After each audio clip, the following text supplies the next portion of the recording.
Good morning, good evening, good afternoon, and welcome to Martyn Lucas Investor. Well, probably the most important earnings ever for Virgin Galactic is upon us. And what happens today could determine the fate of Virgin Galactic. Will it be the dream that we all hoped it would be, or is it the end of Virgin Galactic? Well, if you watched my video earlier, you will know that no, they're not running out of money just yet.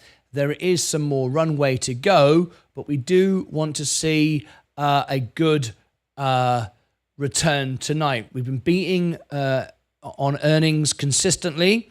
Things have been moving up in the right direction, but of course we're now in a different economy.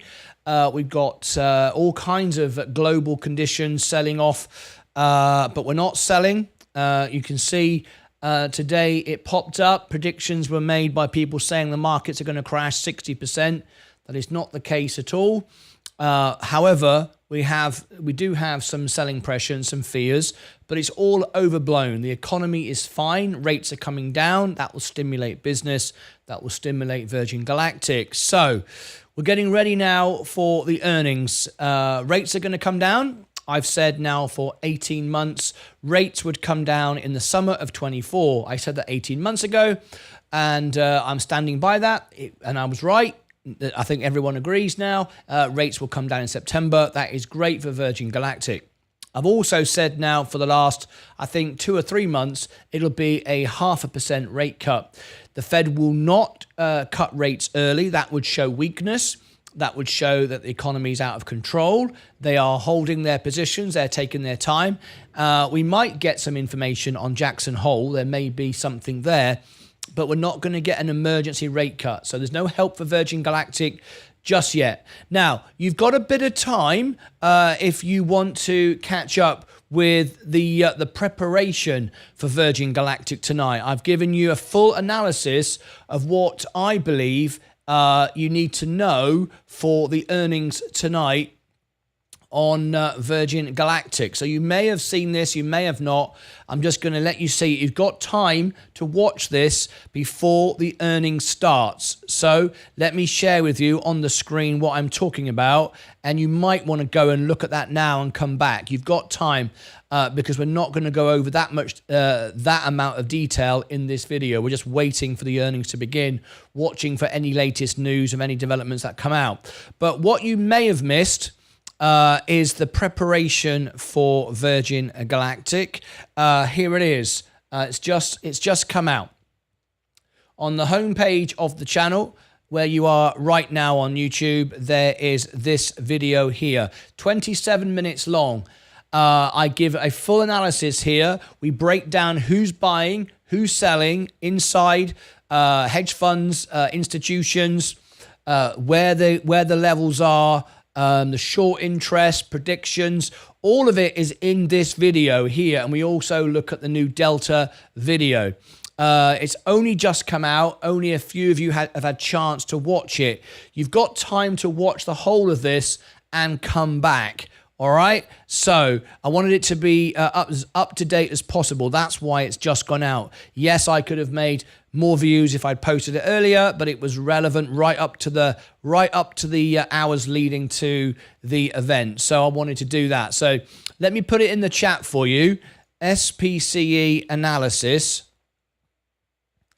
live now. Only 20 minutes, so time to watch and come back. Very important preparation, so you know exactly how to control your emotions on what we get tonight. I think it's really important. I think if you want to buy the stock, you should at least watch this. So I'm going to put that there. There it is. Let me pin it to there. Okay.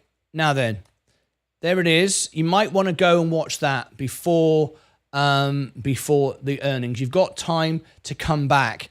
Okay. Now then, for those of you who are interested in other stocks and positions, we've got on the extra channel, IonQ earnings as well. The IonQ earnings is on the extra channel tonight. We're doing 2 earnings at the same time. Virgin Galactic here, IonQ on the extra channel. Some of the Lucasades, my most committed, passionate fans will be watching both, I'm sure, keeping an eye on what's going on. You might want to do that.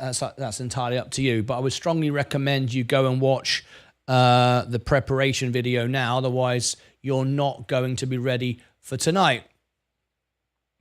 Okay, let me make a couple of adjustments here. Bring that back up again. Okay, we've got that now. Just made a couple of adjustments there. You can't see what I'm doing, but what I'm doing is very, very important. So apologies for that. Okay, now then, let's keep our eye on Virgin Galactic. We've had a last-minute sell-off again. I haven't sold any more. I'm now just approaching $200,000 worth of stock. That's about, in fact, about $182,000 now I have got. So I'm all in with my cash, all in with margin, about 182 grand. So this is my overall position. You can see there the amount I've got in the Roth, the amount I've got in margin. You can see it all there. It's about 180 grand. That's how bullish I am. So when it goes down like 2.5 times as much as the market. When it goes up 2.5 times as much as the market. And I think that the S&P is going to triple by the end of the decade. I said it before Tom Lee, even though Tom Lee is backing back a bit from that now. I am not. I am still exactly the same. I very rarely change my mind on anything. Markets change, but my principles don't change at all. Now then, while we're waiting, we've got a little bit of time. There's an earnings call before the earnings call. The IonQ earnings will start earlier. The IonQ earnings will start half an hour before Virgin Galactic on the extra channel. So you'll see me managing that at the same time. Cameron Griffin, thank you very much indeed. Cameron, I thought you'd already subscribed to us. Today has been a very, very difficult day. You know that my priority and my aim and my commitment is to the members, the family, always telling the truth, not what's best for me, what's best for others. That for me is just a priority. Sadly, it's costing me a lot of money to have those principles right now. My wife, Leah, has said, you shouldn't do it. You shouldn't do it. You should just temper it down. But I cannot stand by and watch people be lied and manipulated to, and it's costing me dear. But it's the right thing to do, but it's tough. What am I talking about? Well, we all know what's going on in the UK at the moment, and Elon Musk is inciting violence. His posts are awful, what's going on. Kevin is making up lies and manipulating the market and bringing his kids on to try to make it look all nice and everything else. And it's just not, it's not true. It's not right. And people in their droves that subscribe to me are unsubscribing on these 2 videos. I'm losing subscribers every few minutes. It's costing me a lot. However, it's hard and I can't afford that to happen. But I've got to do what's right, not just do what me. This is a test now of being honest. Not become a Meet Kevin, not become an Elon Musk. Try to just get votes and get everyone siding up and creating havoc and noise. It's really not on. And if I'm the only person left standing that is doing the right thing and with 1 subscriber, then so be it. It's horrible to watch. They're just. I mean, obviously these people weren't ever with me anyway. A lot of people subscribe and follow a channel, especially a financial channel, because they want a cheerleader. They want someone not telling the truth. If someone's growing, got influence and got can rank #1 for stocks, they want you to champion their stock. Well, that's not who I am. If it's good, I'll say it's good. If it's rubbish, I'll say it's rubbish. I'm here for long-term investors, so we all win long-term, not just make up stuff for now to benefit those at the top. It's not right, and I'm not going to do it. So because of that, I am paying a huge price today. on my Elon Musk. It just actually shows me even more how awful people really are. The fact it's nothing. It's not even to do with.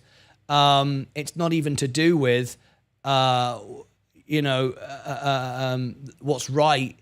It's all to do with greed and control, and I just can't play that game. Look at this. I'm going to share this with you. Earlier on, oh, hang on a minute. What's going on here? I've just been logged out of Robinhood. That's a bit inconvenient. Hang on a minute.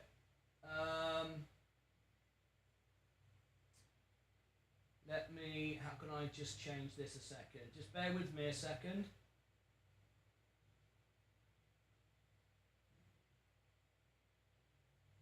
Okay. Just bear with me. I've just been logged out a moment.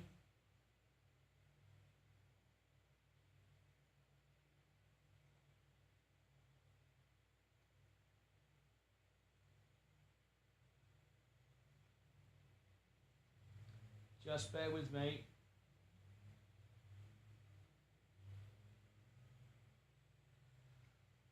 How am I going to do this without revealing all my passcodes? Just bear with me a second. Every now and again, there's a security check, and I'm getting it. So just please bear with me just a moment.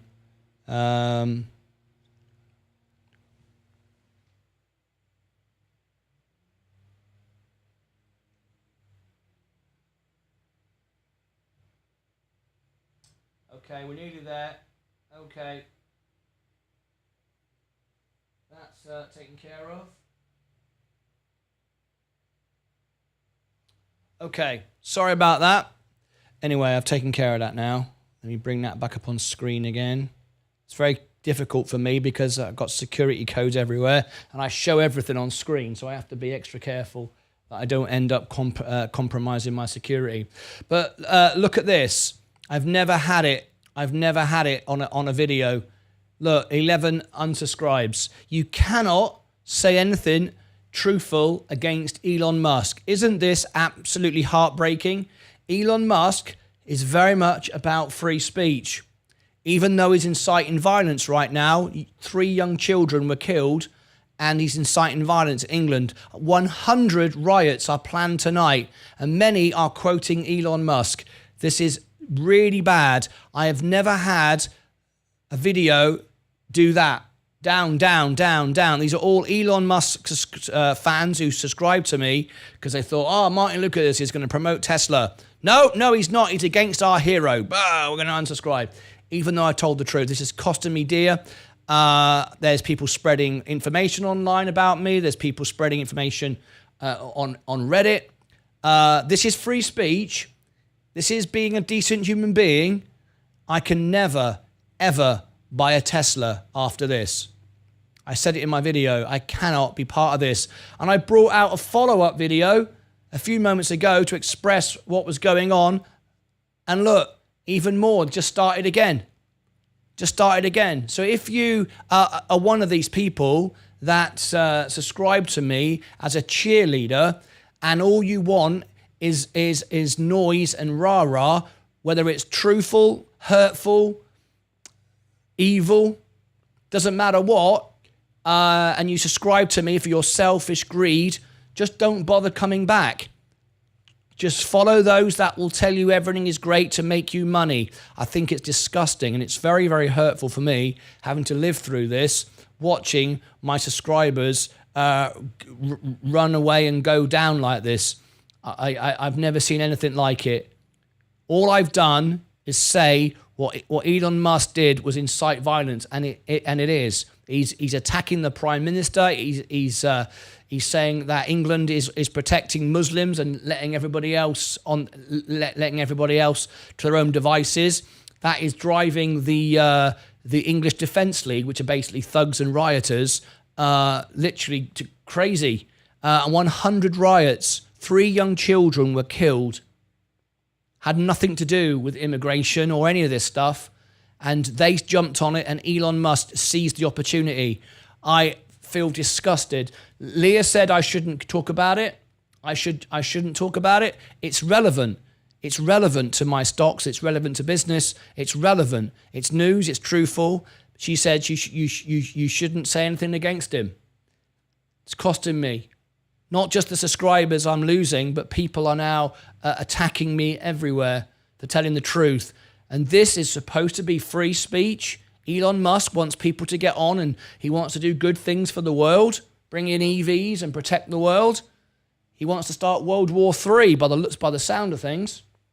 And you're seeing it play out right here. Let me read your comments. It's not very pleasant for being the little man today, telling the truth. I will say, of course, my Lucasades and my army are with me, of course. It's those that subscribe to me who came for the wrong reasons, who now want to destroy me. And it's horrible. Anyway, we're here for the Virgin Galactic earnings. Good work, Fusion. Hope you get it working back. Hello, James 007. Anna, hello there. I've received some nice comments. I think Anna sent me a lovely comment earlier. I think it was this lady. I recognise the picture. I've had some wonderful support, wonderful comments. The majority are great. I've got 28,000 subscribers. So losing like 11 on one video is more than I've ever lost. But it's when you think about the number I've got, it's not as bad as that. Hi, Martin. What do you think about how much more the S&P will go down? I have bought with leverage and I have fear might cross my stop loss. Oh dear. Well, first of all, if you're using margin, I don't even use stop losses. That's a very dangerous thing to do. If you're using stop losses, remember all the stop losses. Everyone knows where the stop losses are. It's all on the system. If you use a stop loss, the system is built to trip everybody up. I never use a stop loss. I mean, I understand why you use a stop loss, because you don't want to, have it go down and down and down and get wiped out. But you shouldn't be over leveraging so it does go down and wipes you out.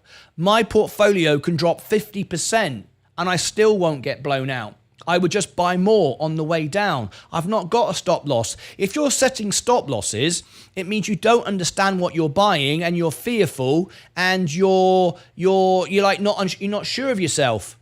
If you're not sure of yourself, why did you buy it? You see, I'm completely sure. I'm completely sure of the stocks I own. The S&P, I'm completely confident that we're going to see a 3x by the end of the decade. I'm completely confident of that.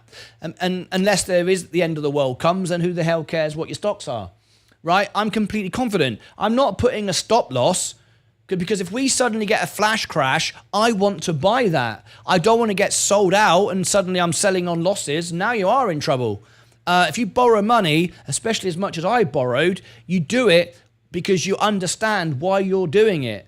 What you're doing there, Omran, I understand doing that, but you're behaving like a trader, not an investor. You see, an investor knows what they bought and they want more if it goes down. That is the very definition of being an investor as opposed to a trader. You're acting like and you're behaving like a trader, and there's nothing wrong with that. Nothing wrong with that at all. But that's not what I'm doing. I'm buying the S&P, and look, many people dumped a few moments ago, but people are buying it back. Who's buying it back? Who's buying it back? The big money, those that get fearful, dump it, and then they buy it back. I am one of those. I am buying. But it has to go down another 5% for me to buy more, because I've got a huge amount of margin, of course, and I'm not going to keep buying infinitum. There are limits, because I have the precise my risk management intact. I don't have stop losses at all. Very, very big gamble. Good evening, Craig. I'm looking forward to the space earnings. Yes, it's going to be a big night. Did you get Chinese tonight, James, mate? Hey up, Banana Heads. If you just tuned in, this is the Virgin Galactic earnings.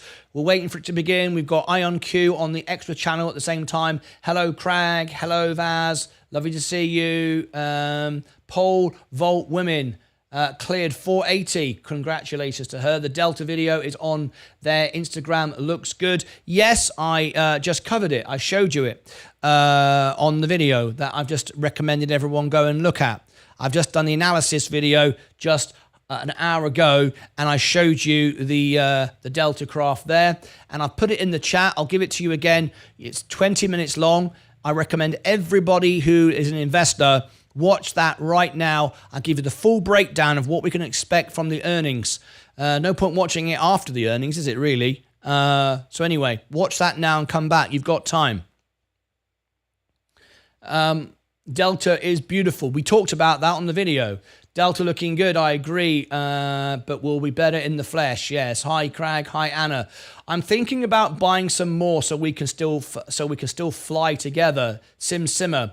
Without a doubt, John Granville. Great great. Got time to watch the prep video now. See you all in a bit. Wonderful. Great. Got time to watch the prep video now. See you all in a bit. That's right. That's why I've gone early. That's why the video is there. Watch it before. Don't miss that video. I explain exactly where the earnings is going, how to trade it, and everything else, if you are going to trade it, of course.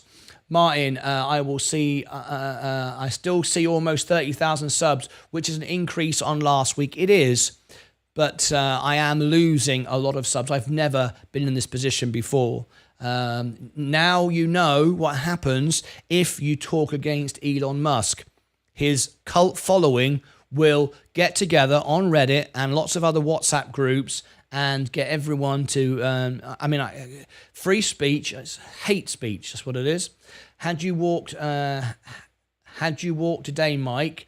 Hate is common in this world, it is. Hello, Mike. Martin, your channel is the S&P 500 YouTube. Meet Kevin and others are GameStop, FFIE and others.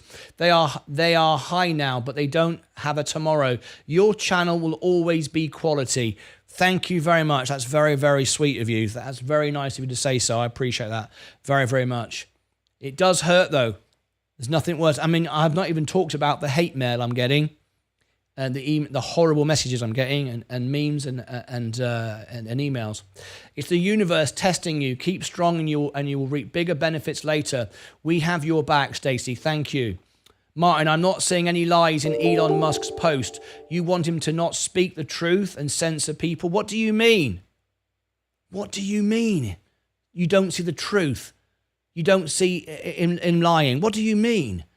First of all, Craig, you've got to understand, you are a sensible person, but the violent thugs who are creating violence across the United States, across England, 100 planned tonight. You heard Sensei call earlier.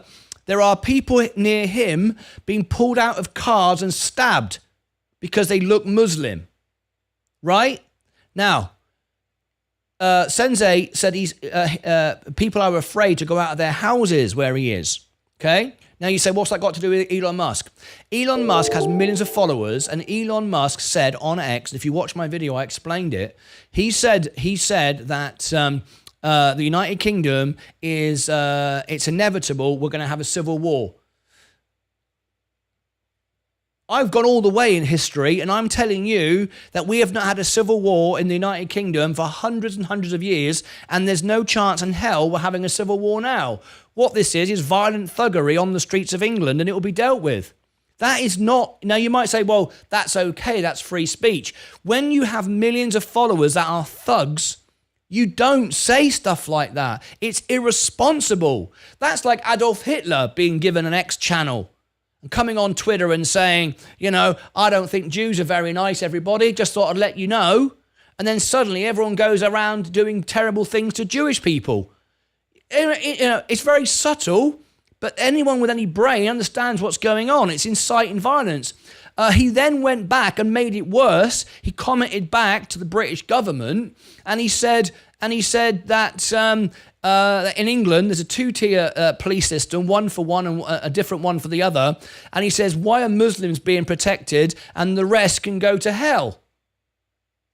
I'm an Englishman. He's South African. What the hell is he talking about? The British government and the police would protect me if I was at home. They wouldn't just say, sorry, we're only protecting Muslims. What the hell is that about? It's not right. It's absolutely not right. You are inciting violence. And the thugs that are doing it on their Telegram accounts and their WhatsApp accounts it's been leaked that they are posting what Elon Musk has been saying as some kind of call to action. They're using it as inspiration. So if you are an influence and have power, you shouldn't abuse it. At the very least, he should not be the CEO of Tesla anymore. I would never buy a Tesla purely on this. You have to stand up to this. Free speech does not mean you can say what you like and just abuse people and create havoc. Be respectful. Be respectful. Young children are throwing bottles at the police and laughing. They think it's funny. It's a day out.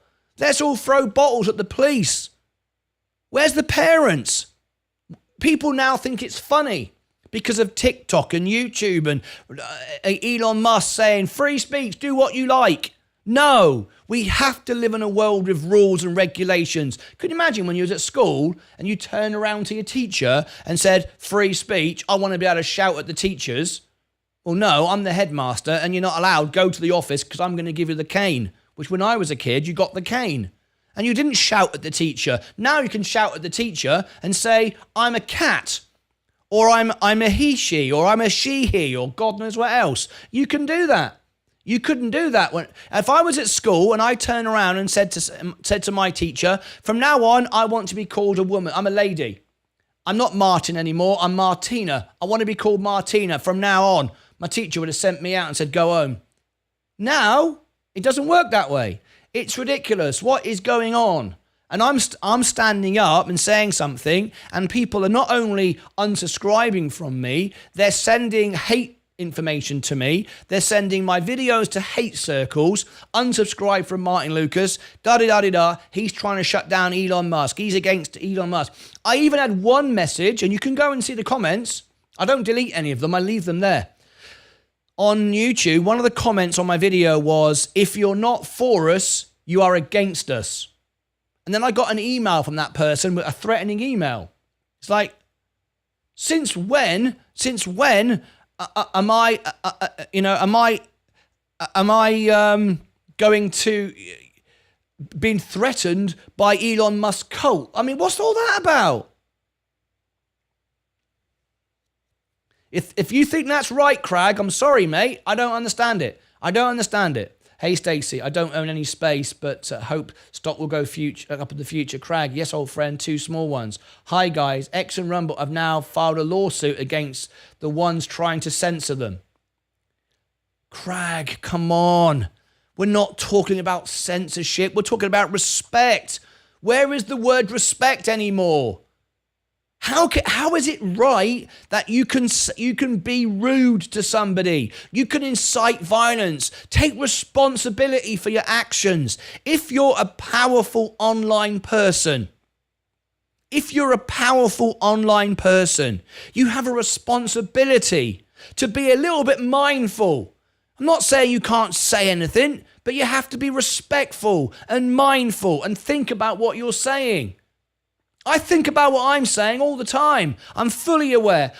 This is why I don't want to swear. I don't see the need to use the F word.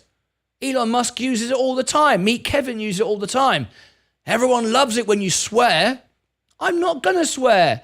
I've got an education. I don't need to use the F word. It's not because I'm a prude. I just respect my audience. That's not censorship. It's an education. It's common sense. It's old-fashioned English principles of being a decent human being. What the hell is going on here? 100 riots planned across England tonight because 3 children were killed, murdered. It has nothing to do with it. The poor families of those children right now. And I know people are unsubscribing because I'm saying this. Well, then go and unsubscribe then, and I'll go and work at McDonald's. I'll pay off my margin another way. But I'm not going to sit here and ignore it. I'm not going to side up and go, oh, that's how you make money. That's how you get famous on YouTube. You basically lie about the stock market. You bring your kids on like Meet Kevin. Look at me, I'm a family man. Telling everyone the stock market's going to go down 60% when it's never gone down 60% in history. But I'll say it anyway. And I'll try and make it believable. Elon Musk, I'll incite violence, but I'm all about the planet and the world. No, you're not.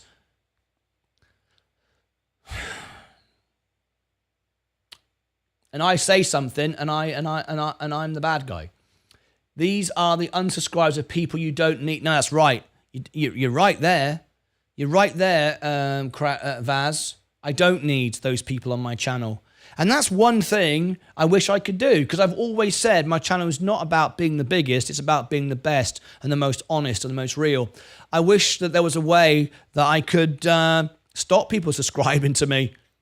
You know, if someone comes onto my channel and is rude and offensive, well, I can ban them, of course, but I can't ban them from watching and subscribing. You can't do that.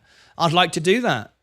The people that are sending me threatening hate mail, I would like to be able to ban them from seeing the channel, not just ban them from can't chatting. And the reason for that is YouTube want them to watch so they make money. I guess I make money too, right? But I would rather them not watch. I don't want to be sitting here knowing there's horrible people sat at the other end using my videos to create unpleasantness. Good evening, Vaz. Hi, John. I have a limit order of 505, Martin. Would you call us gamblers? Brian, well, like I said earlier, if you watch the video, I wouldn't be buying until after the earnings. That's what I explained. I would rather pay $10 for the stock knowing where it's going than buy it now at 540 and it can go to 2. To me, that's wise, because it's now 28 cents a share. It's so cheap right now. Who the hell cares if it goes to $6, $7 on some good news? Buy it then, because now you know you're buying something good. That's not silly. That's good investment. So I mean, right now, it is a sense of gambling. If you're already in and you already believe it, then no, it's an opportunity to buy on the dip. If you're not in the stock and you're coming in for the first time, then yes, it's got to be seen to be gambling, because it's at 28 cents. You don't know what they're going to say on the earnings yet. It's so undervalued. It doesn't need to be any cheaper. If you said to me a pair of my favorite Levi jeans, which I normally buy for $20, are on sale for 50 cents, right? I don't care if they're 40 cents, 30 cents. I'm happy to pay 20. I'm happy to pay $10. That's the point. It's cheap enough to buy it, so it doesn't matter if it goes up a bit. But at least I know what I'm buying. Right now, you don't know, so I wouldn't be buying it now. No, I think that is gambling. Let them go, Martin. Not worth the grief. No, it's not. It's what Leah said. But you've got no idea what's going on behind the scenes, Mike. You know, I won't do it again. I've learned that lesson. There's no point. There's no point. Elon Musk, what do they say? Ultimate power ultimately corrupts. Elon Musk can go and jump off a cliff, as far as I'm concerned. I won't say anything. I won't do anything anymore. I certainly won't buy Tesla, and I certainly wouldn't buy a Tesla car, and I had nothing to do with him. And that's fine. I'm sure he doesn't care. But I won't try to express my opinions anymore, because all I get is Leah says you're just swimming around in the poo, you know, and I don't want to be in there. I'd rather rise above it, but I won't do it again. You cannot educate people. You cannot change the world. Evil is evil. Corrupt is corrupt. Nothing you can do about it. This little channel is just a place to have fun, make money, invest, be honest, and be real. The rest of the world can screw itself. I can't change the world. I'm not going to do it anymore. Martin, it's not the quantity, it's the quality. Yes, right. Yes, that's right. You're right. You're dead right. Quality. Always said since Twitter, mad Musk. Yeah, totally mad. And did you hear what his daughter has just come out and said? His daughter's revealed all kinds of information today. Unbelievable about the way he's a convicted adulterer. He's had lots of women. He's done terrible things, violence and all sorts. She's been sharing today. I've been reading all about it. Anyway, of course, we're not going to talk about it anymore. The truth always wins. Frederick, I don't know if it does. We will have our little channel and we'll do what we do, but I don't think it always wins at all. If the truth always won, Adolf Hitler wouldn't have been create it, would he? You know, the world's not getting better, is it? The channel is the S&P 500 of YouTube. Not a meme stock channel. Yes, right. Thank you, Vaz. I appreciate that. I wonder if an emergency rate cut is coming ahead of September. I hope not. That would be bad. Jeffrey Diamond, I hope not. That would be bad if the Fed showed that they think the economy is weak. And people you talk to who know don't think that the economy is weak at all. At all. Could I ask for a favor? Because we're trying to get this earnings tonight to be suggested on YouTube so we can really get the word out about the Virgin Galactic earnings. The Virgin Galactic earnings is coming up very shortly. If everyone can tap the like button, we've got nearly 92 watching and just 25 likes, and I'm sure that we can get at least 60. I just think people have forgotten. So let's have a little look. 92 watching right now. We've got 25 likes. Let's refresh the screen. I'm sure we can get about 50 to 60. Let's have a look. There we go. 27. Let's refresh it in 5, 4, 3, 2, 1. 28.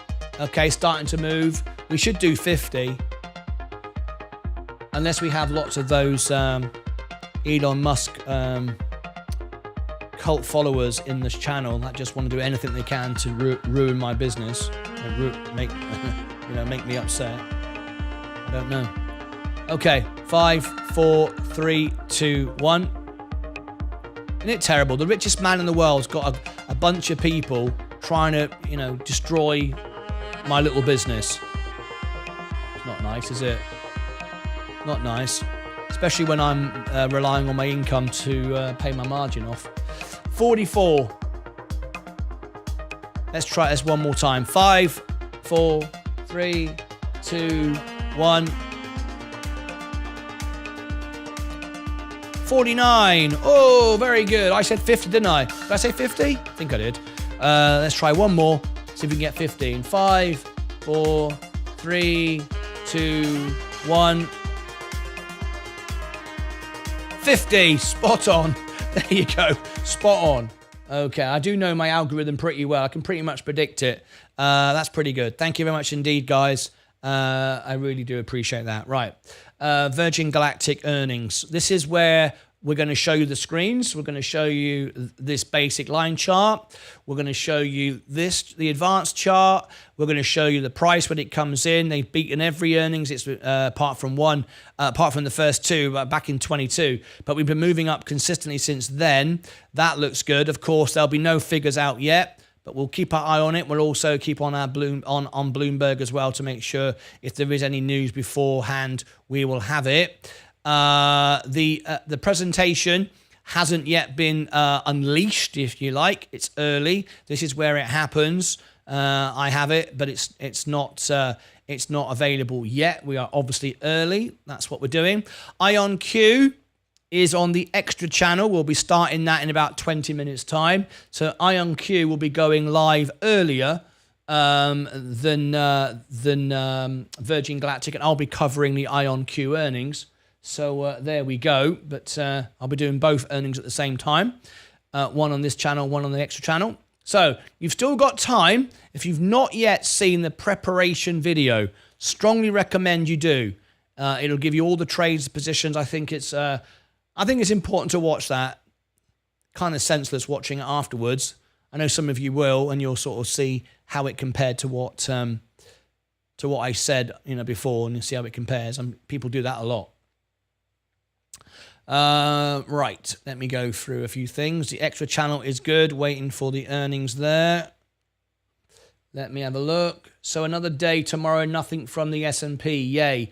So God made a farmer. If you are frustrated, then I would move on from the S&P. Seriously, I really, really would. If it makes you feel bad and brings you down, I would be out of it.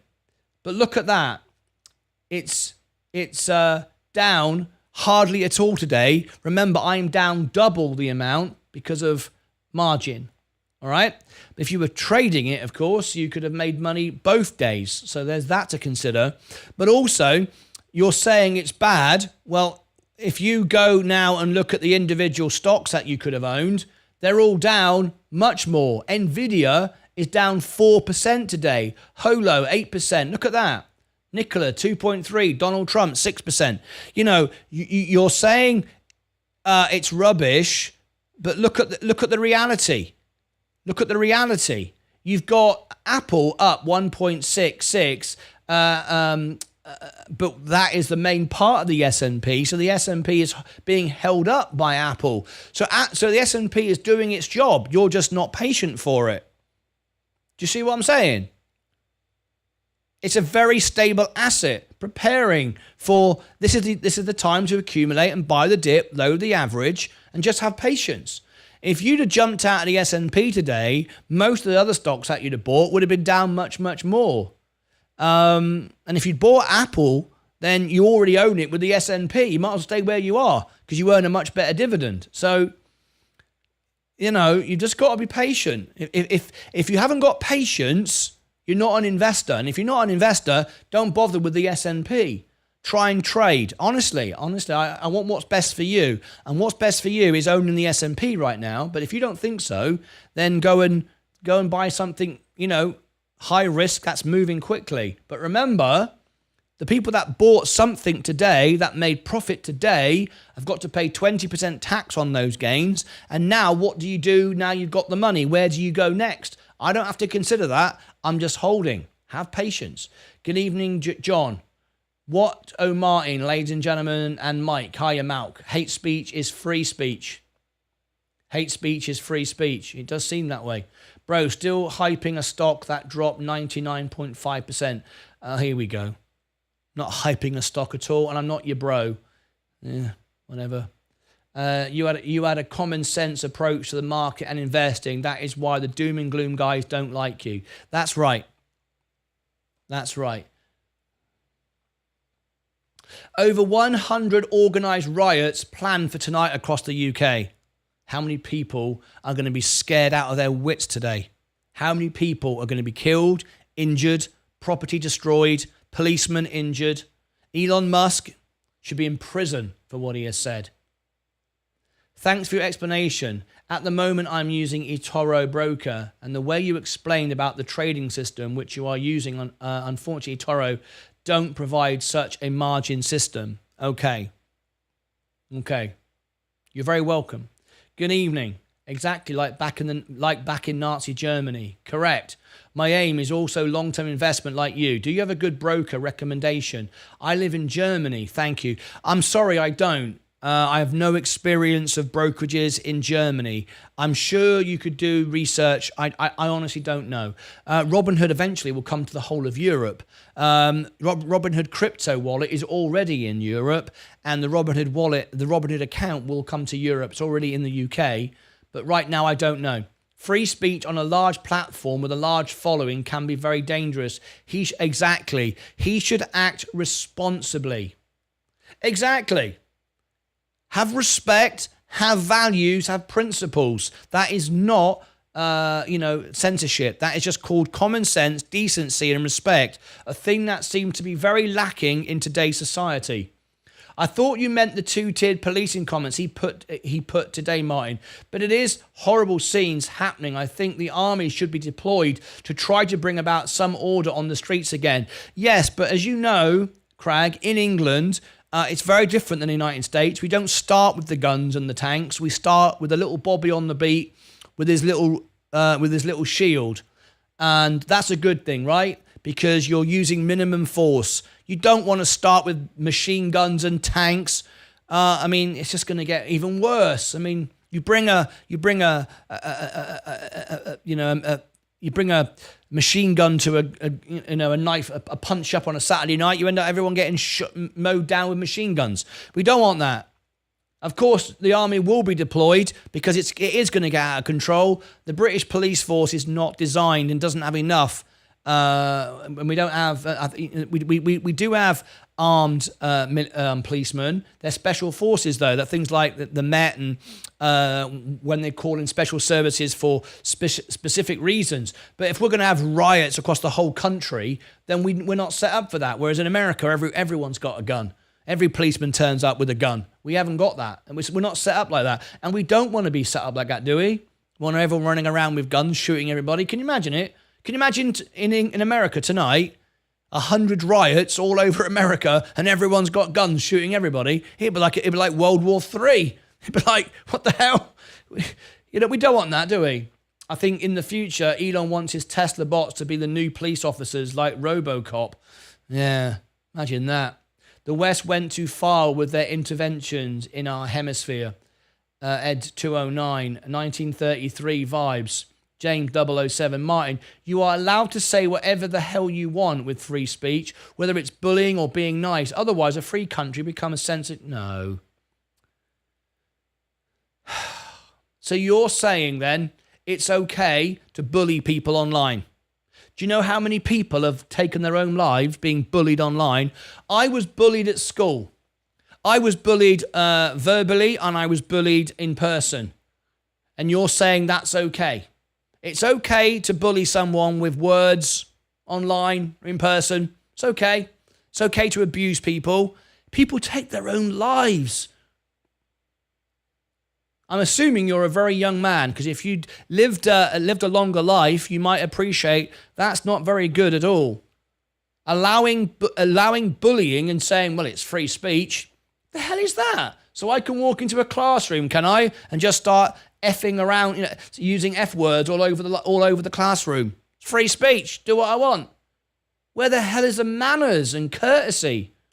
My God. Unbelievable. Martini sounds sexy, though.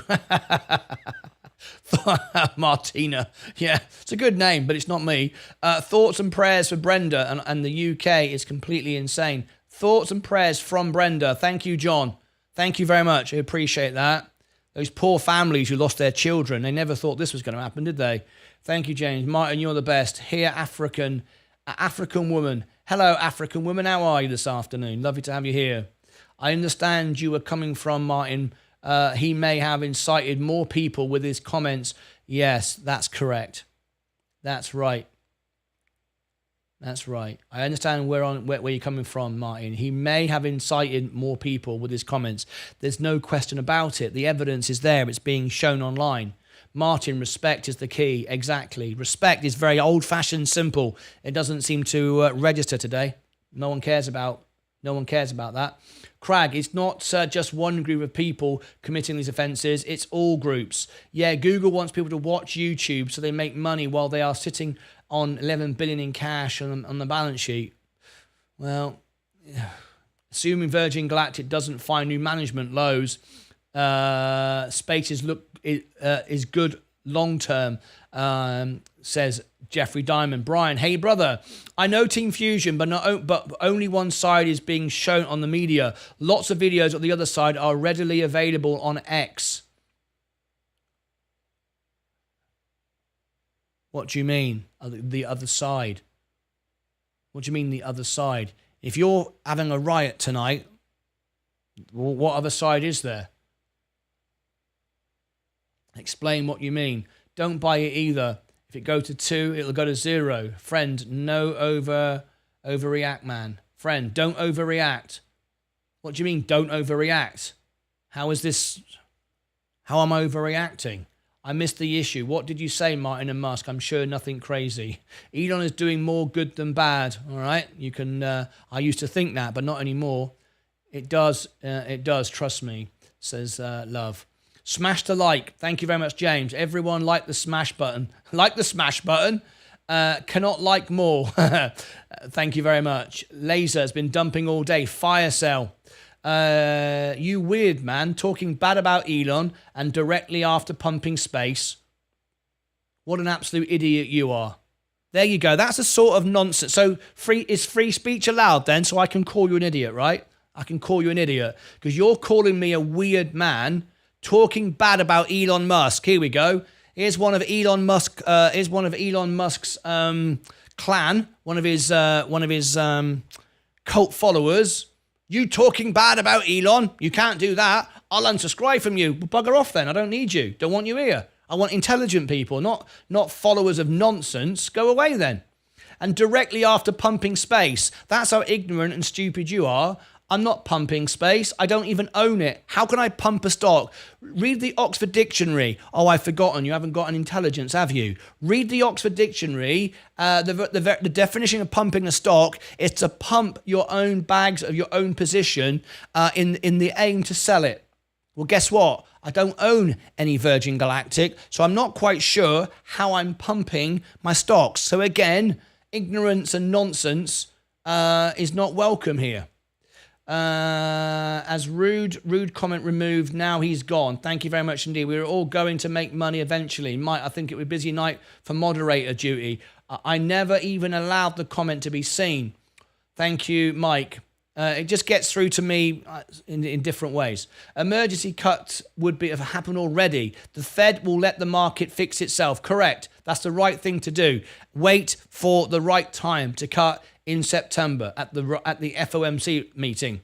The casino is made for gamblers. You should check out Palantir. We covered Palantir last night. We covered the earnings. Martyn Lucas, if I make money profit, which is taxed at the end of the year, is my tax reduced on the losses I have? Does this make sense? Okay. If I make money profit, which is taxed at the end of the year, is my tax reduced on the losses I have? Correct. All of your trades get reported to your broker. Your broker is obliged to report all of your tax positions to the IRS in the United States, Inland Revenue in the United Kingdom. I know you're in Spain, so whoever that might be. Okay, yes. So if you make on one and you lose on another, there is a loss there. However, if you sell for a loss because you're trying to benefit from tax harvesting, which is what people do, if you buy back the stock within 30 days, it doesn't count. You can't buy a stock today, sell it today for a loss, and then buy it back. It doesn't work that way. You have to not buy back the stock for 30 days. It's called a wash sale rule. Okay? You can't just buy it back tomorrow. You have to understand it's a bit more complicated than that. And also, if you're going to start selling stocks for losses, which I never do, I mean, what's the point? I don't do that anymore. I did that when I first started. I don't do that anymore. I never lose money now. I can be down in my stocks, but I don't sell and lose money.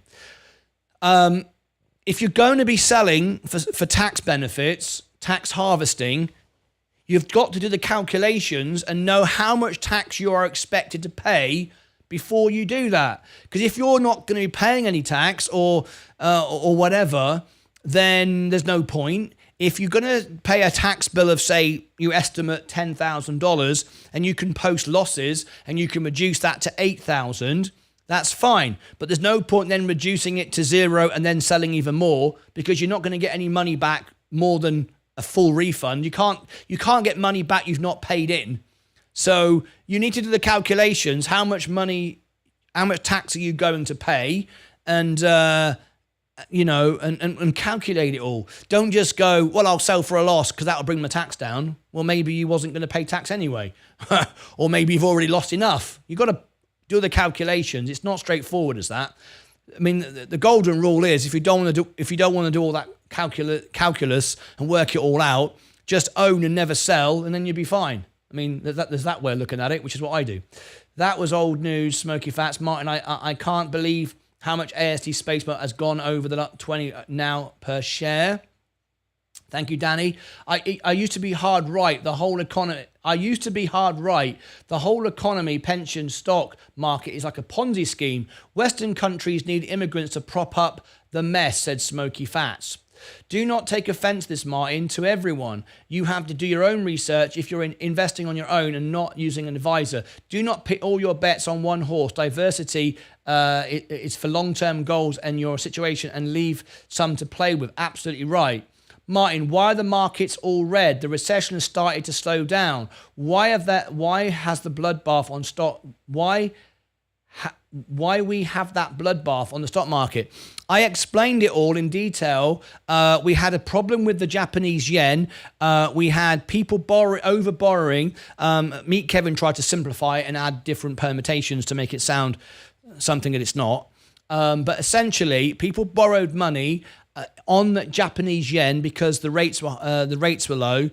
Used that money to buy US stocks. They all then when the yen went up on rates, the global market crashed because many people got instantly liquidated and lost all their money because they were buying with margin at borrowed money they couldn't pay back, so everything went down the toilet. That was partly the reason. People have said it's because, well, that was the main reason. People have said it's because of the Fed is late to the party to bring rates down. I've said rates are late coming down. However, I said they'd come down in September or the summer, and they will come down this summer. They're coming down in September. No doubt about it. We don't want the Fed to overreact. What we've got is a perfect storm. We've got that happening. People fearful that the economy has gone too far. Damage. If it was, the Fed would have done an emergency rate cut. They haven't. So people are just selling to drive the market down to buy it up, to buy it back. People like Meet Kevin said this morning it's going down 60%. It's never gone down 60%. He talks absolute nonsense. At the same time as he'll be buying the dip, I can guarantee you that. So that's not happening. What we've got is, on top of all those things, we've got people selling out of tech. We've got Google being fined, but that's not new. We've got a rotation from tech to small caps. We saw that. And then we saw everybody dump the small caps from the Russell to buy back. It's just an opportunity, which is what I've been doing, buying the dip. But I'm only buying quality. I'm only buying the S&P. And I'm doing it with margin as well, because I believe we're okay. I've lowered my margin. I've lowered my averages. So I'm literally sat right on them. There you go. So there's no point me using any more margin until we go 5% lower. All right? If we go 5% lower. But the point is, when we go lower, everything's now oversold. Everything is too cheap. It will come back. It will come back. You've just got to make sure that you don't over leverage. Don't go over your understanding of the stock and get yourself over your head and stress and borrow money you can't afford and all the rest of it. Right, long-term goal situation. I have some to play with. Listen, London is now 80% non-white, said Smoky Fats. It can't be covered up. It's reached critical mass. America is minority white under 18 years old. Okay, I was bullied too, but I didn't grow up soft. Dear, oh dear. And free speech is sacred. It's the only thing that allows both sides to express themselves. It's crucial to a free world. See, this is the trouble. So God made a farmer as a very young man. He's being influenced by Elon Musk. He thinks that anyone can say anything in free speech. Free speech means you can say anything. Anything. You don't have to be respectful. You don't have to consider anyone's feelings. You don't have to worry. You can just say what you like. You can turn up at school and say, I'm a cat. You can turn up at school and say, I'm now a woman if you're a man. You can just say anything. You can say anything you want with no word of respect or consequence or anything. I'm sorry, I do not agree with that. I do not agree that anyone can just do what the hell they like. That is not free speech. That's ridiculous. That's just chaos. Bloody chaos. The bell has gone. Right, we are now going to end the stream on the extra channel and we're going to go into IonQ. Here we are preparing for Virgin Galactic earnings. So here we go. We're going to end now on we're going to end now on the extra channel. Let me do this now. So on the extra channel, we're doing IonQ. Stacey Bailey asked for this. So let me do that now. If you're watching the extra channel right now, this will take you automatically into the IonQ earnings. We're doing 2 earnings at once. It's going to be a very complex evening for me, but that's okay. So here we go. So we are now going to redirect to IonQ earnings. That starts in a couple of moments. Right, that's now done. Okay. That's now done. I'm going to end the extra channel, automatically going to IonQ. Stand by. Okay.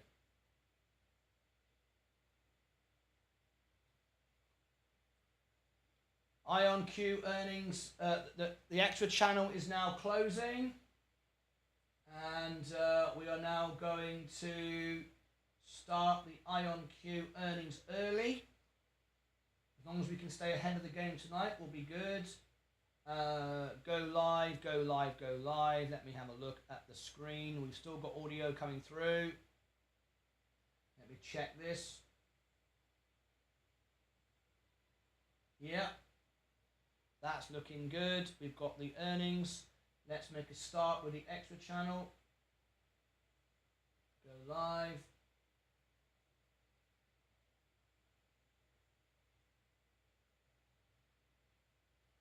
Go live. Okay.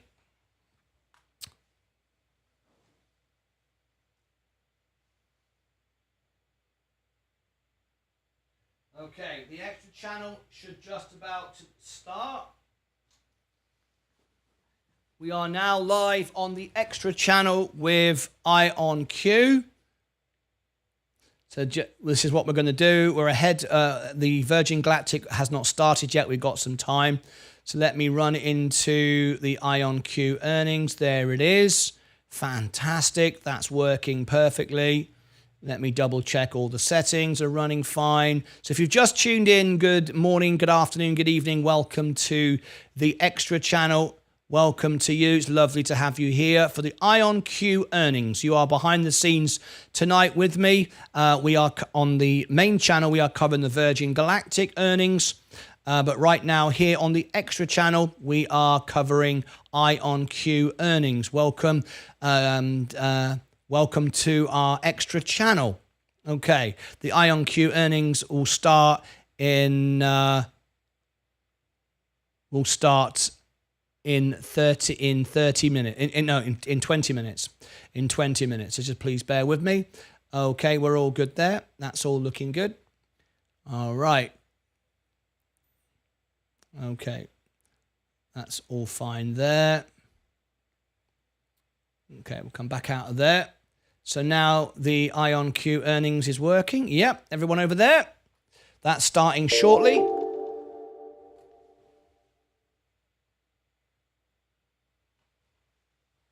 Marvelous. So IonQ is happening on the extra channel. This is the extra channel. The IonQ earnings is working behind me here. Well, let me put that fan on.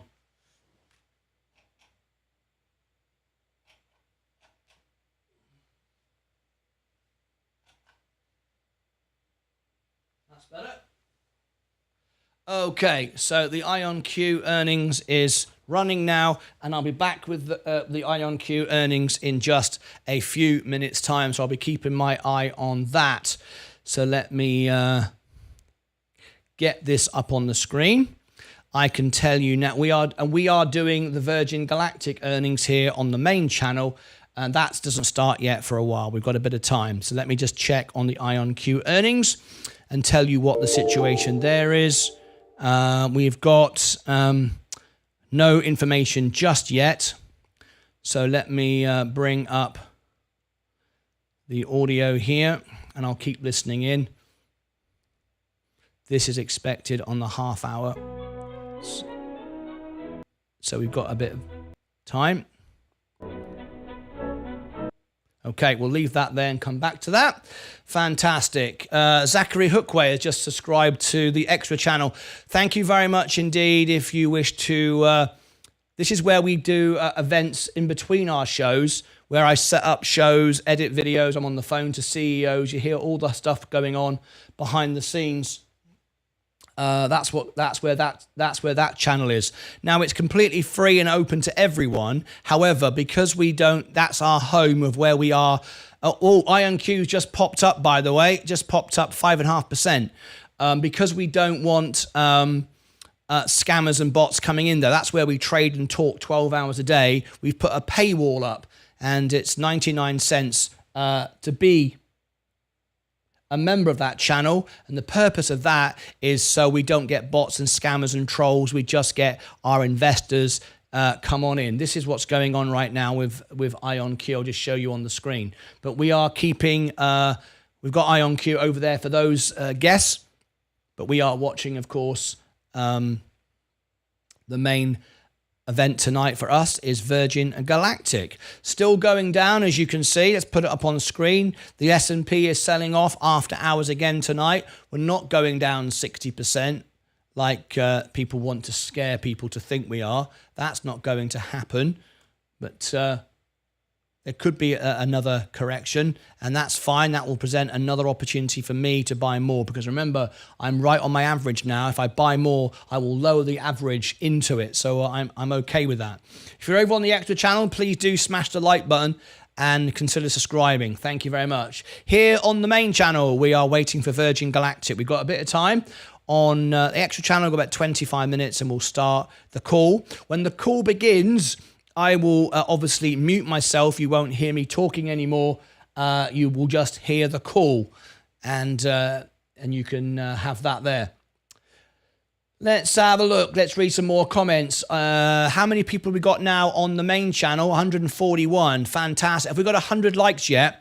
Because at 100 likes, YouTube will suggest this out. 67. I'm sure we can do better than that. So come on, guys. If you've just tuned in this evening, let's get 100 likes now. We have enough. We have enough.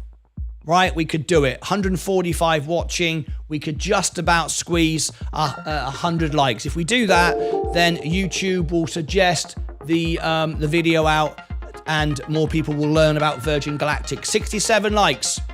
Let's see if we can beat that. Let's get 100. 69. There we go. Keep going. If we get 100, YouTube will share this out. Remember, we get the biggest audience in the world for Virgin Galactic flights and earnings, more than any other channel on YouTube.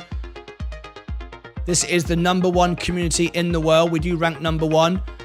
75. 75. How many are watching now? 141. We've just lost a couple, so maybe we can't quite get 100 just yet. We'll do one more shout out. 5, 4, 3, 2, 1. And now we are up to 82. Very, very good. I think that's about enough now for where we are at the moment. We'll come back to that. All right. Now, you are in the right place. The Virgin Galactic earnings will be here. You'll get the best audio, the best video. Plus, we have a poll and a debate as well. So let me show you now about this. This is very, very important. Let me do this now. If you're over there on the extra channel, IonQ, earnings comes up in just 20 minutes time. You are in the right place. I am facing the other way right now because I'm covering the Virgin Galactic earnings on the main channel. You are watching the IonQ earnings on the extra channel. And when it starts in a few minutes, I will stop talking and hand you over to the call, and you won't hear me anymore until the end. So I wanted to just check this. Let's still see if we rank #1 in the world for SPCE stock. I've typed it in incognito, and I've simply put the words in SPCE stock. Shall we see what I've done? And I'm really, really pleased with this because look, SPCE stock, incognito, not my name, SPCE stock. I am #1 in the world, and just behind me is the Wolf of Dubai, who's been off air, who just comes back whenever he wants to sell a few training programs. He's just behind me. He's #2. I would suggest he's a long way behind, but he's #2 nevertheless. He's trying to beat me all the time, but he never will because he never goes live enough. He doesn't make enough videos. He doesn't work hard enough. He just comes on to sell training programs. Yahoo Finance, with 1.24 million subscribers, are in third place. I've been #1 for nearly 2 years, and I'm not giving it up tonight. As you can see, my videos are all over the place. I rank I own this space for Virgin Galactic. This is why I wanted to be the marketing manager for. These are all my videos. I wanted to be Virgin Galactic's marketing manager, and I fell out with Eric Kearney. I refuse to take any more calls from him because until he's fired, I want nothing to do with it. All he wants to do is promote the GameStop shorting for the stock. It's disgusting, and I can't do it. So I want nothing to do with it until he is fired. Right, okay. Let's have a look. Let's read some more comments. Have we got anything relevant now to Virgin Galactic? We're not talking anymore about Elon Musk. Not interested in him anymore. Not interested in the violence and the winding people up and all that. We're interested in Virgin Galactic now. We're done with all that. I've realized you can't educate people. You can't help people. If they want to join cults, they will. I'm done with it. Okay, let's focus on what's important. Virgin Galactic right now. What news can Cole Glazier say to move space up tonight? Well, hopefully you watched the preparation video earlier. This is the preparation video. If you've not seen it, I explain exactly what needs to happen. There is the preparation video. The analysis, it was streamed no, not that one there. That's the stream. The video here. You've still got time to watch it. It's exactly 27 minutes long, and you need to know exactly what's going to happen tonight before Virgin Galactic report. Strongly recommend you watch it. It's 27 minutes long. I apologize, I said 20, but it's 27. If you click on that now, go there and come back. You've just got your very last chance to do it before the call starts. You've got a 10-minute window.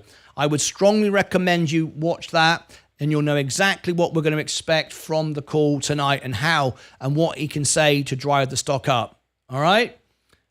If you don't watch that now, I don't know what else to suggest. Anyway, strongly recommend you do.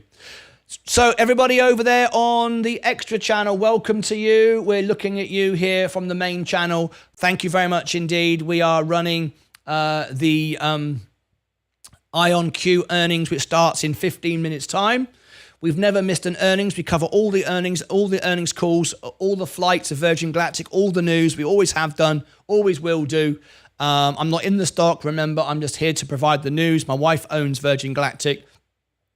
I don't. I only own the S&P, to be completely open and transparent with everybody. That's the extra channel. Now, if you're over there on the extra channel, the IonQ earnings will start in about 15 minutes. I will bring it up, and when I bring it up, I will go quiet. You won't hear from me until the end. All right? So we shall be with you. We are with you, and if you could tap the like button, that would be great. I know many of my Lucasades, I can see that, are watching both channels at the same time. I can see that because I can see who's watching, how many are watching, what the likes are, and all the rest of it. So that's absolutely fantastic. Thank you very much. Right, but back here on the main channel, in fact, let me just close that down. I don't need another window open. Right, let me refresh Virgin Galactic's position, see if they've got anything coming up yet. No, we're still too early for that. We've got another 20 minutes or so before they bring up their information. IonQ is up nearly 8% now. I can now get probably the numbers for IonQ. I would imagine potentially beaten with a rally like that. No, we're not showing anything yet. Not that I am seeing, but this is the rally that's going on right now with IonQ.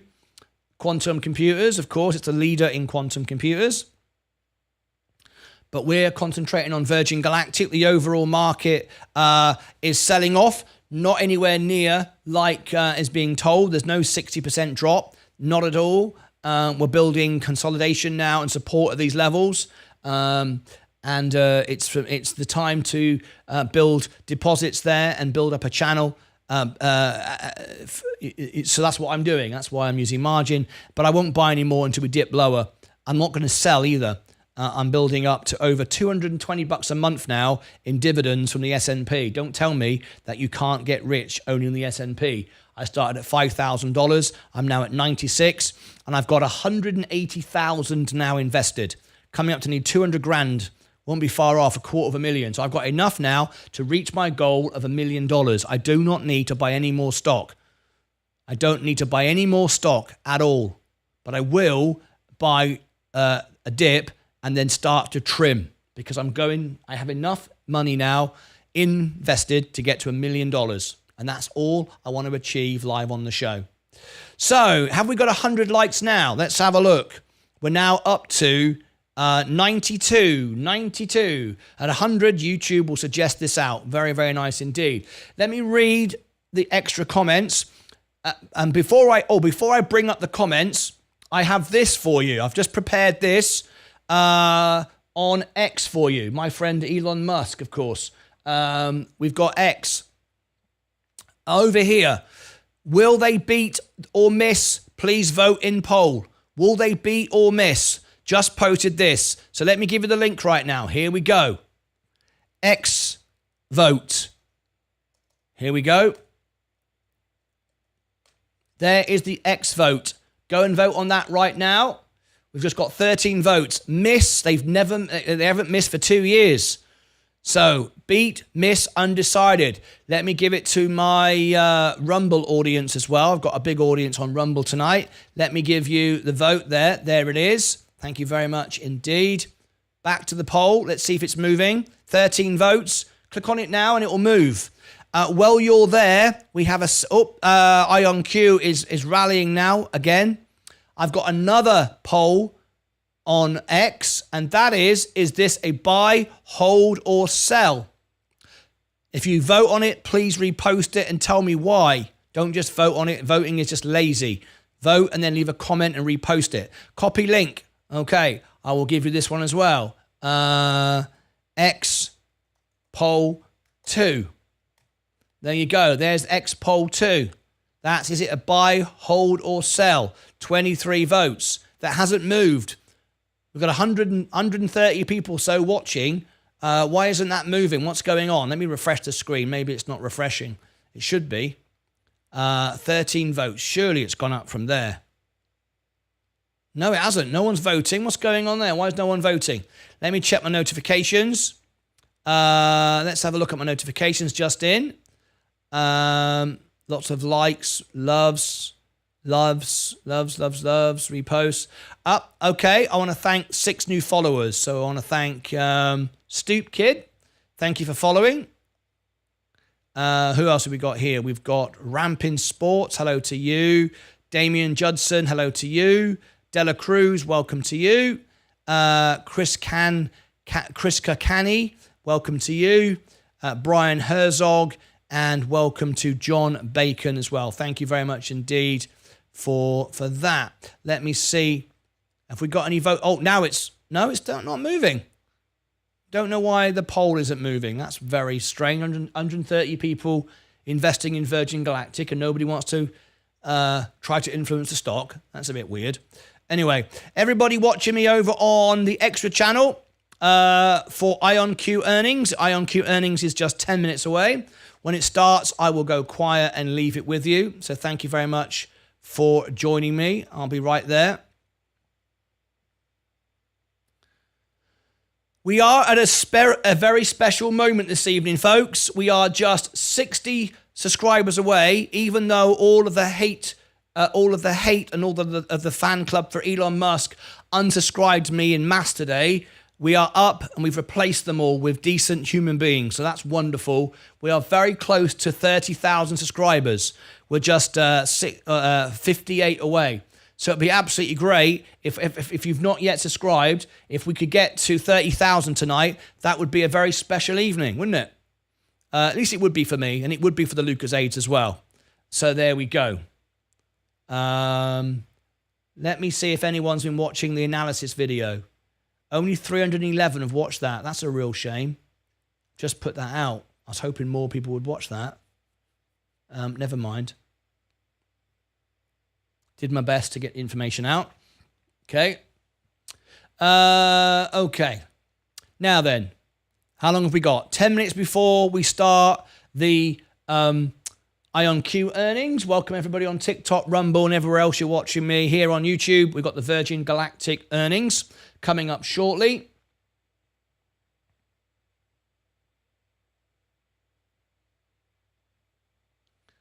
I sold stocks with losses to consolidate in VU and J&J with the money I had remaining. Very, very sensible thing to do. I literally have 2 stocks now, 10,000 J&J and 30 grand in VU. Yeah, I mean, that's fantastic. I mean, that's a brilliant. You're going to earn really good dividends in J&J and a $200 stock and the S&P. I mean, that's solid. What's wrong with that? Just got to be patient now. Go focus on earning money. Talking of which, going to do something in a moment. Martyn, flicking through Twitter and posts of the protests seem to be peaceful and civilized so far. Wonderful.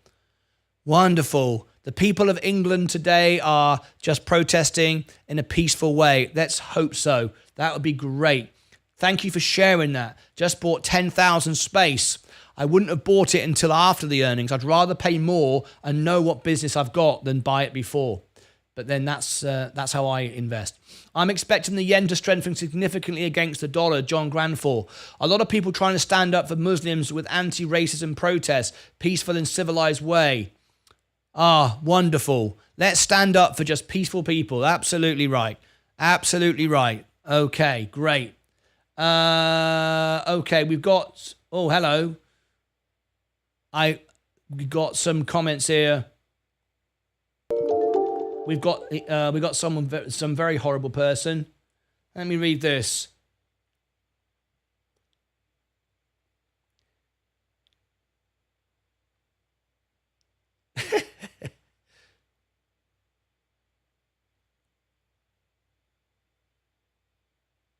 What on earth is this?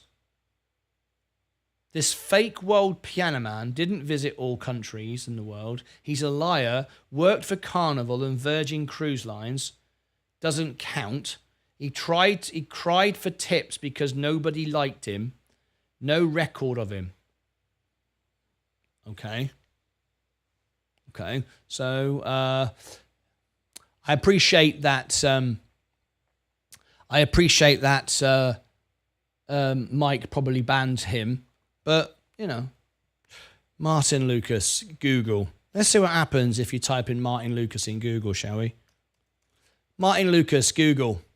What comes up for Martyn Lucas in Google? Okay.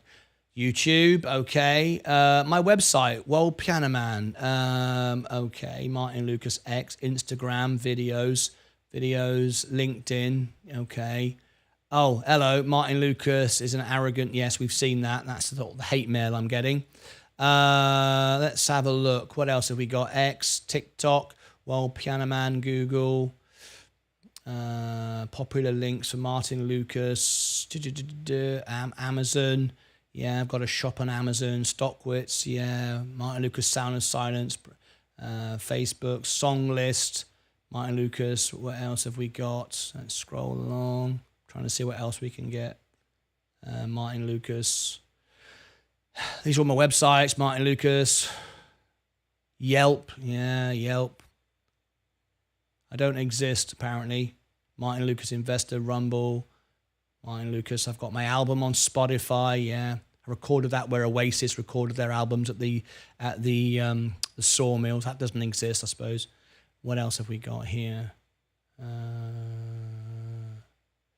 Martyn Lucas Christmas concert, Martyn Lucas Soundtown, Martyn Lucas oh, that's not me. Theatre, Martyn Lucas World Piano Man. What's that there? Did a gig there as the World Piano Man. Oh, we can go on forever. But when you say I don't really exist and I'm not real, how did I mean, what should we do? Where do we start? How did I produce this? Right? How did I produce the British Philharmonic Orchestra with my Vegas showgirls? That didn't exist, I suppose. I could go on all day. I could even show you. Is it you? You Are Not Alone. Is it Martyn Lucas? I sing with Michael Jackson here. Martyn Lucas. Is it You Are Not Alone? One Night in Vegas. One Night in Vegas. Ah, hang on, what's it here? Here we go. Here's all my theatre shows, look. Here's the Phantom of the Opera. Doing that. Martyn Lucas, Billy Joel, Christmas concert. Yeah, what else have we got here? Barry Manilow. There's the Showgirls. Frank Sinatra.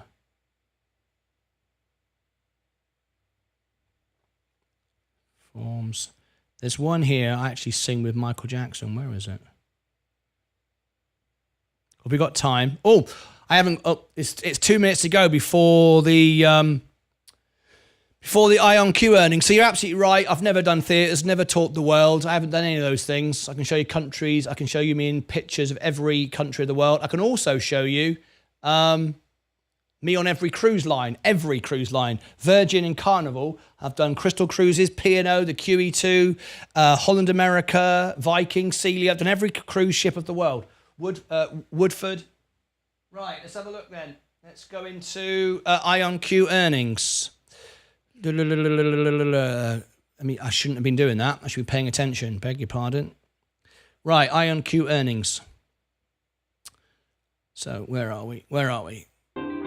Okay, IonQ earnings. If you're watching over there on the extra channel, I'm about to mute myself and present the IonQ earnings to you. So let me bring up the system audio.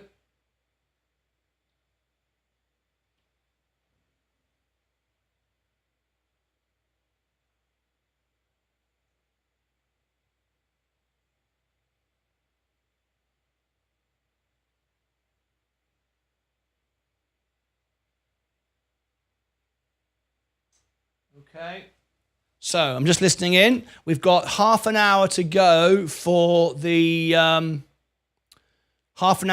before we start the Virgin Galactic earnings, but I'm just about to start the IonQ earnings on the extra channel. So we're just 2 minutes to go. Let me check Virgin Galactic. Have we got a number yet? Let's have a look. Virgin Galactic, no, not yet. Let me check Bloomberg. SpaceX tap, no. Super microcomputer, no. Nothing coming through. I'll keep my eye on that. So if you just tuned in, we're trying to get to, did we get 100 likes? 92, let me refresh the screen. 97, 3 more likes to go to get to 100. Rakesh, more to come. There isn't any more to come because you're banned from the channel. You're just coming in to spread lies, and we don't want that. So more to come. Remember why you're investing.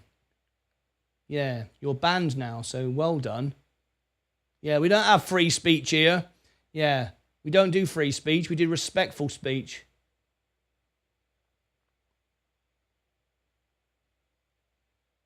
Okay, so IonQ earnings. I'm listening into the audio. Just bear with me. I'm going to start the IonQ earnings on the extra channel. Here on the main channel, we are going to do Virgin Galactic. It's in half an hour. So I'm just listening in.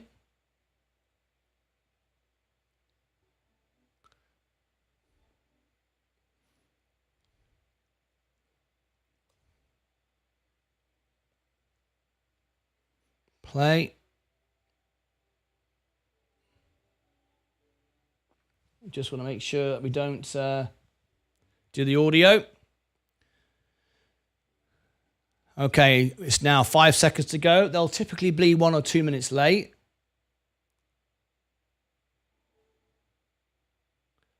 $100. Did you say we got 100 now? IonQ any second now. Let me refresh the screen. Yes, 101. Thank you so much indeed, everybody. Now YouTube will suggest it out. IonQ is about to start. We're half an hour before Virgin Galactic starts. I'm refreshing the audio.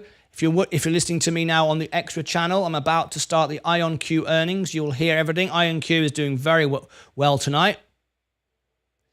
We are 1 minute late. We normally be 2 minutes late. Let me check the numbers for you on the IonQ earnings. The stock is up. You can see that yourselves.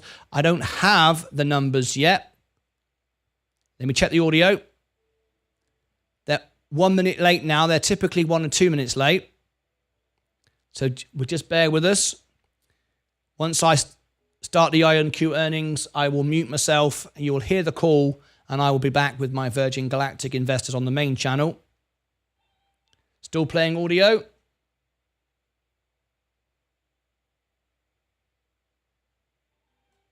Still listening in? Stand by if you've just tuned in. Click subscribe and ring the bell. Thank you ever so much, everyone who is over tonight on the Extra channel. I know many of the Lucasades are watching both to support the growth of our channel and learn about both stocks at the same time. 16 watching, 16 likes. Wonderful. That's how I know it's all the Lucasades. Still listening into the audio. They are now coming up to 2 minutes late. I hope they start on time, because can you imagine if they go half an hour late and I'm still doing this as Virgin Galactic starts? That would be a bloody nightmare, wouldn't it? Anyway, it's not going to happen. It's not going to happen.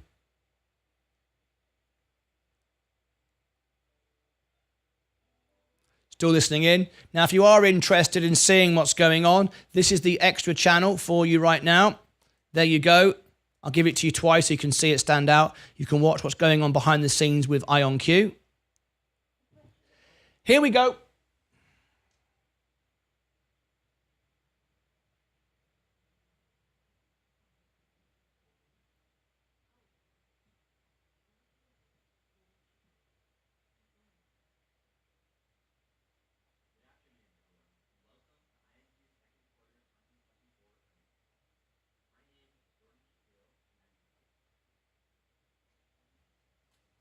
Okay, the IonQ earnings is now happening on the Extra channel. I can shut that down. I'm very impressed with myself that I can do too. Should you be self-congratulating? I think you should a little bit. I'm quite proud of that. I am. Look, this is what's happening right now. If you look on the Extra channel, this is what's happening right now. I'm pleased to be joined on today's call by Peter Chapman, IonQ's President and Chief Executive. It's pretty good, isn't it? I'm running all these screens and all these multiple networks, and I'm trading and investing myself, talking to everybody, answering every question, running 2 earnings at the same time in 4K, surround sound, top quality. I mean... Afternoon, which is available on the... Let's be honest. I'm allowed to congratulate, be a little bit proud of myself, right? Anyway, okay, we'll leave IonQ now to do its thing. Hopefully that won't crash, and that'll serve my my investors over there. Let's have a quick glass of water. Okay. So thank you, Mike, for reminding me something very important. Now then. We have got just a few minutes to go now before the call begins. We are waiting for the call to begin. Something more important now than our shares, our positions, and everything else. Every single person here is privileged because we all have money, because we all have the internet, we all have phones, computers, and we're investing. So we all have money. So we're already 99% richer than everybody else on planet Earth. So because of that, I think it would be nice to do something for others. And I believe if you do things for others, good things come to you. I've always believed that, and it works for me.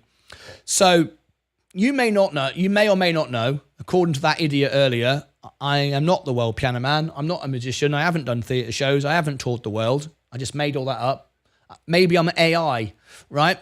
And but assuming that you don't listen to that idiot, I am the world piano man. I've told the world.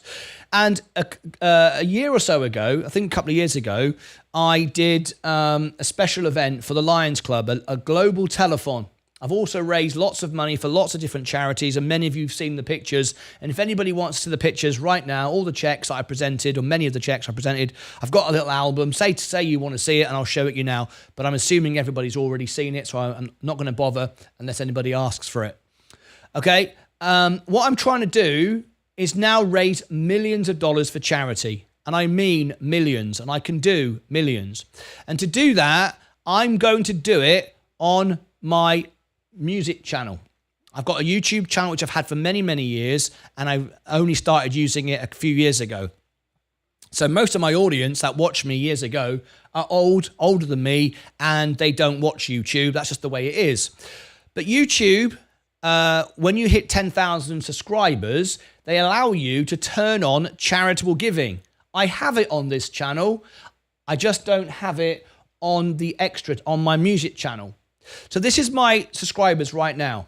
And we're trying to get to 10,000 subscribers. And at 10,000 subscribers, we will do unlimited fundraisers for your favorite charities. And I mean your favorite charities. So all I'd ask of you, if you wouldn't mind, right now, is click on my channel. I've just put the link in the chat. There it is. I'll post it a couple of times so you can see it. Just subscribe to my music channel. Now here's where it gets really exciting. When I hit 10,000, all of my ad revenue, all of my super chats, all of my sponsorship, all of it, when I do a fundraiser concert, will go directly to the registered charity of your choice. So if you subscribe to me and your name comes up on the screen, if you are a public subscriber, doesn't matter if you're not, but if you are a public, it will show it on the screen. And this will move. Oh, it's just started to move. We've just got one. There we go, one. What will happen is this. I will come back to that in a second and see if it's moved again. Okay, I don't want to spoil it. You can contact me and say, Martyn, I got 20 people at my work, my job, my school, my friends to subscribe to you. You've now got 10,000 subscribers. We would like you to do a fundraising event for cancer research, wars, children in need, whatever. And as long as it's a registered charity, it will be in the list on YouTube and I can turn it on and I can say, yep, I'll do a concert for you. All the ad revenue, all the YouTube chats, all the sponsorship will all go to charity. And you'll go, that's great. How much money do they get? And I will tell you, they get 100%. I will do the concerts for free. YouTube, because it's YouTube giving, allow you to get a tax deductible an expense as it's a charity. There are no credit card fees, no deductions, nothing taken out from YouTube at all. It goes directly, I don't see the money, directly to your charity, and you'll see it happen live on the show. And I will do infinite amount of these. So we can raise millions, because as the charities get to hear about it, they will ask me, would you do a concert for us? And I will say yes every single time. I'm here to help people and I want to raise millions for charity. I think it's a great thing. Does it benefit me? No, other than it makes me happy. I've got to do the work. I've got to pay for the studio. I've got to run all the. I've got to do all the work. But whatever income is made will go directly to the charity. So, would you please go now and subscribe to my music channel? If you want to watch my channel and have a look at my music, feel free. You'll see me sing with Elton John's jacket on. You will see me sing with my Vegas show. You will see me singing and performing around the world. And that'll be great. That's fine. But what it's about is the fundraiser concerts. Just subscribe to me. If you do watch, it helps the channel grow. So when I do it, I've got more viewers. YouTube suggests it out. It does help, but that's not what you have to do. What you have to do is just click subscribe. All right? Has everyone done it? 117 watching. Maybe you've already done it before. I don't know. We've got just a few minutes to go now before the earnings call. So I would have thought everybody would do it. I don't see why you wouldn't do it. So here we go. Let's have a look. Has it moved? It went up one. Let's see if it moves again. It went down. Somebody decided, no, I don't want you to be able to give money to charity. That's the world we live in. Remember earlier, all the hate mail I got for saying Elon Musk and all the rest of it? Now we've got people, probably that person earlier, saying, no, I don't want you giving free money to charities to help people that have got no food, no homes, in wars. I don't want that. Look at that. Can you believe that just happened? I don't understand this world. I really, really don't. We're at 6,023 good people. There's always one every day who tries to ruin things. Well, okay. Good karma comes to you, I'm sure. All right. All I can do is that.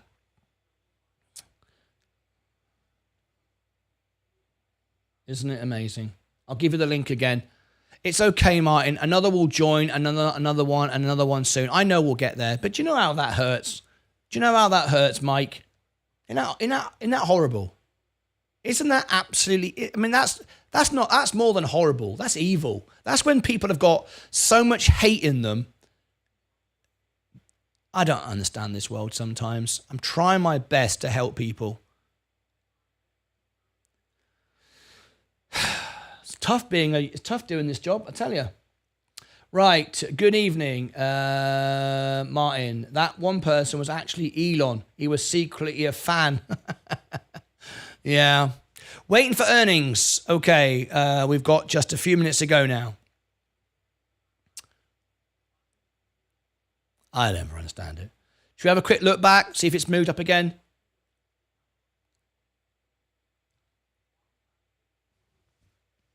There you go. One horrible idiot and 5 good people. One horrible idiot and 5 good people. So I hope if you're watching now, the horrible people, there's more good people in the world. Use this to realize there are good people in the world who want to help people. Now, everyone tonight who has subscribed, what I ask you to do is tell everyone that you know in your work to do the same, and then come back to me and say, Martin, all my work colleagues did it. Everybody in my business did it. We would love, in our name, let's say you are Fred Blogs, the garage. Fred Blogs, Fred Blogs Mechanics. We got everyone to subscribe to you. We'd love you to support Help the Aged or Help the Poor Animals. Would you do that? Yep.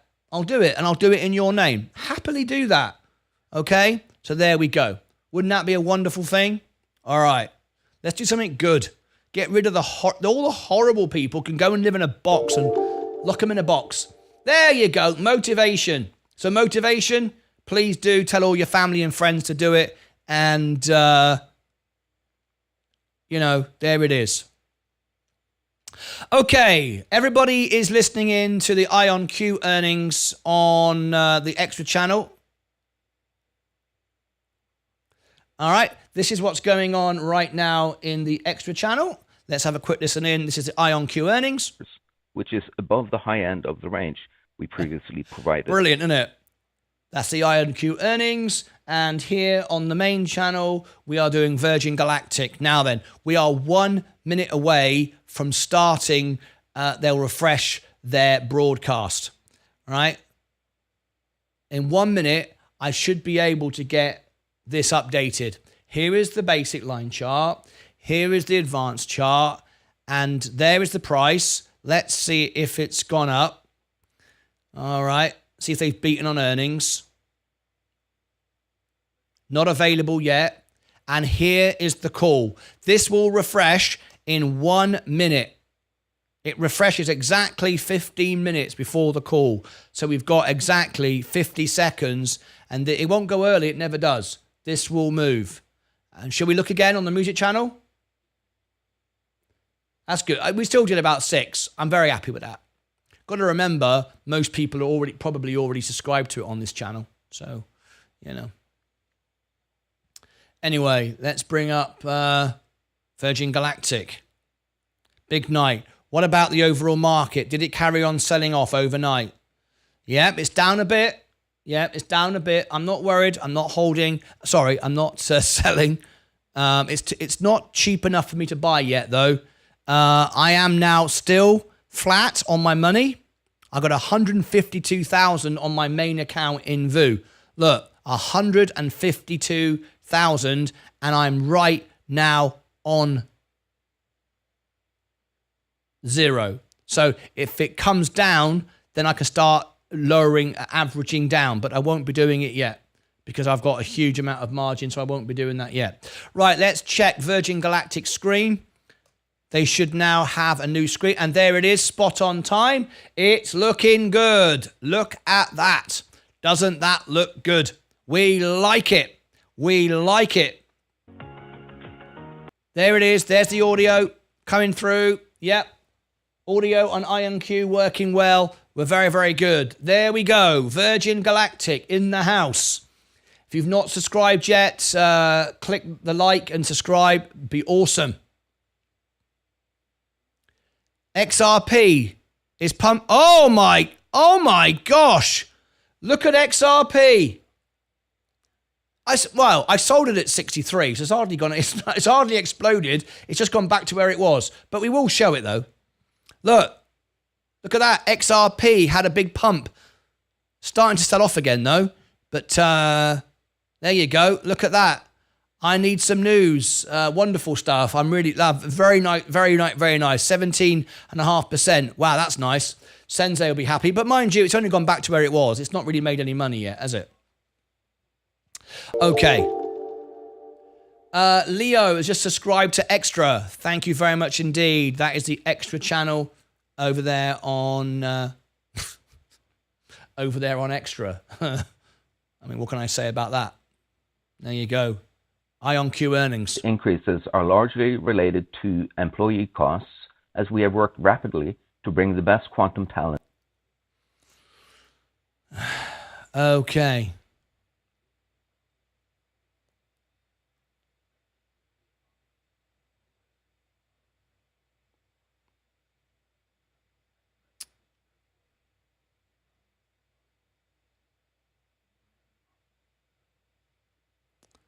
Okay.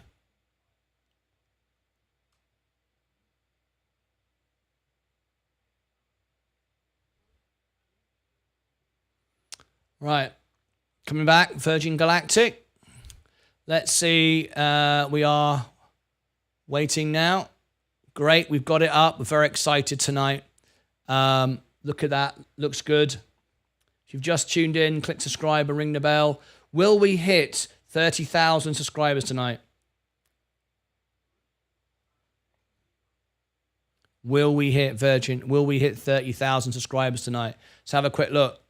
There's been 811 through the street, 813, 21,000 views, 29,949, 51 subscribers, 30,000 subscribers. That would be wonderful. Really, really exciting to see that tonight if we get that during this show. Really would be a pretty amazing. All right, there we go. All right. Now then, if you just tuned in, thank you ever so much, everyone who subscribed to the music channel. 6,028. That was a great evening. Thank you for all doing that. I think we'll leave it right there. I think everybody wanted to do it. It's probably done it. I might come back later on, but anyway, there you go. We do have in the morning. We do have early Krispy Kreme. Krispy Kreme in the morning on the main channel. We're covering Krispy Kreme earnings in the morning. Then we've got the opening and closing bell. And then tomorrow evening, we've got another double. We've got Funware on the extra channel. And we've got Soundhound on the main channel. 2 earnings tomorrow night, 1 in the morning. Krispy Kreme in the morning.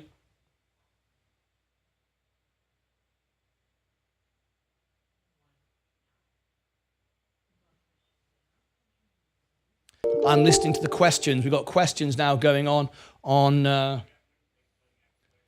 So I'm listening to all the questions on IonQ. I'm literally listening to 2 earnings at once. At least I can learn about IonQ. Okay. We've got 10 minutes to go.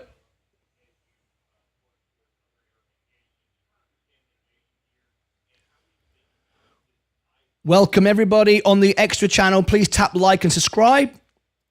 We are over on the main channel with Virgin Galactic. Thank you very much.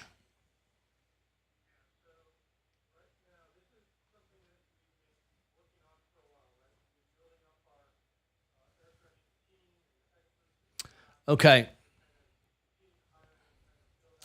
10 minutes to go. How many people are with us right now? Over on the extra channel, we've got IonQ. Something that we've been working on for a while, right? We've been building up our air correction team. And there's extra. And here we have 146 people with the show tonight. Let's see if we got 100 likes now. Let's see if we got any more. If we tap the like button, YouTube is now suggesting this out to more people. 109 likes. Thank you so much. We are running a poll. We've got 8 minutes to go. Got 8 minutes to go. You might want to vote on the poll. Will they beat or miss on earnings? Copy link. You might already know. I've not been able to find it yet. There is the X poll. Will it beat, miss, or undecided? You can vote. We have another poll. Is it a buy, hold, or sell? Buy and sell is 45 each. You might want to vote. A lot of people look at this and decide how the stock's going to move from these polls. People sort of look at them and think, okay, what's the sentiment of the Virgin Galactic investors? There is the link for both of those. Okay? Very good. We'll come back and check it throughout the evening. We've got 8 minutes to go. Now then, if you've not yet clicked subscribe, please do. Beat is earnings beat is already out. Let me have a look. I didn't see that. I've been watching Bloomberg as well in case I get a feed from there. Yes. Oh, it's a very good beat. It's a very, very good beat. Here we go. Here it is. We are out. Estimated to lose money, 492. We're losing 436. It's another beat from Virgin Galactic. They are moving in the right direction. This is good, considering, of course, they are not flying at the moment and they're not taking any money in. They might be taking deposits. We'll find that out tonight. But that is good. It's a beat. Moving in the right direction, still not making any money, but that's no surprise. The stock price hasn't moved.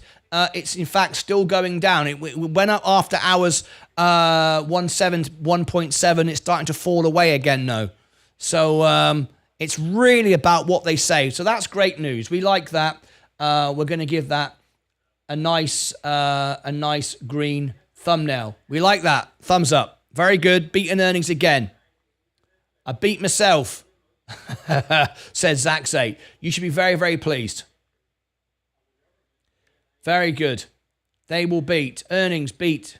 Yep, we've got it out. Very, very good. Okay.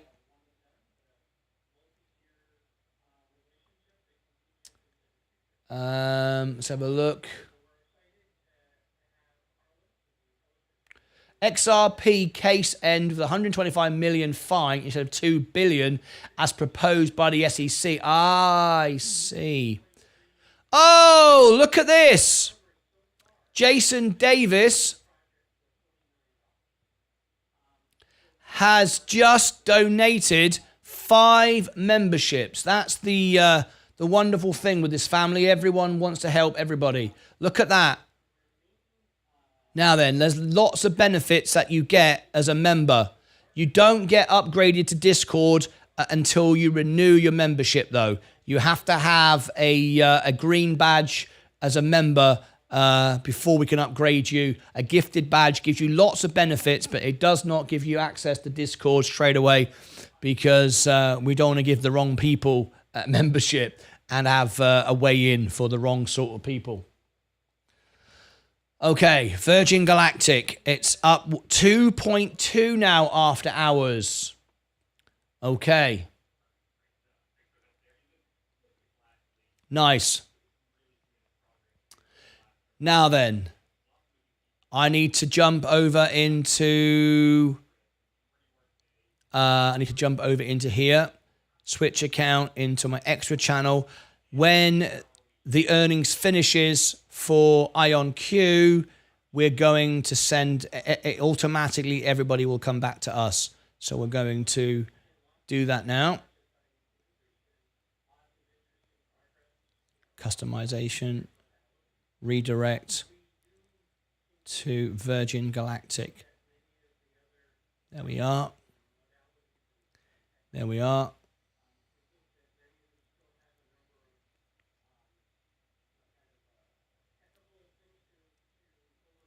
Switch account.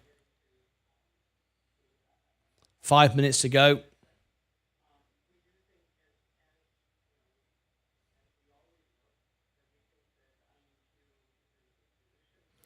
After this, join us on main channel. We are live with SPCE earnings. All right, well, how long have we got now? 3 minutes to go. Okay, let me put that into the extra channel. There we go.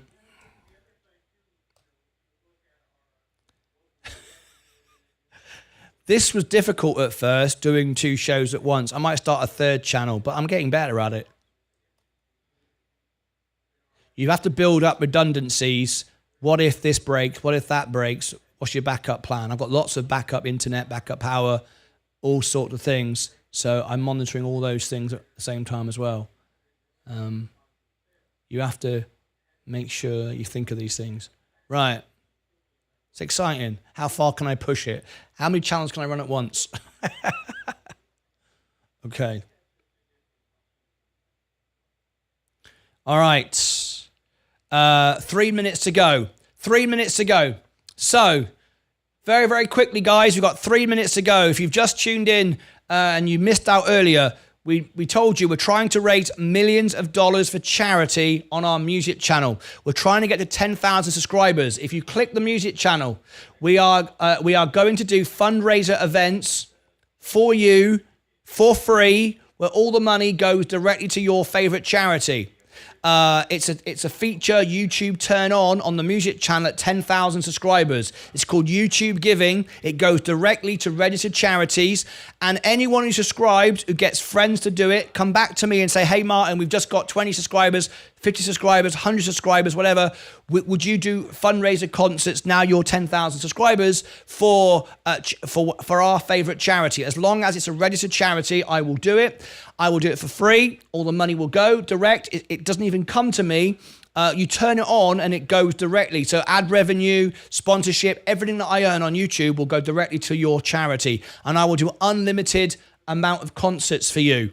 All right, and we've got a few people to do it tonight. Would be wonderful if everybody did it. Right, we've got 2 minutes to go. If you do it, let me know you've done it. Your name will come up on the screen, and come back to me and let me know so I can do a fundraiser event for you for free. Oh, that was extra. Cameron Griffin. How are you, Cameron?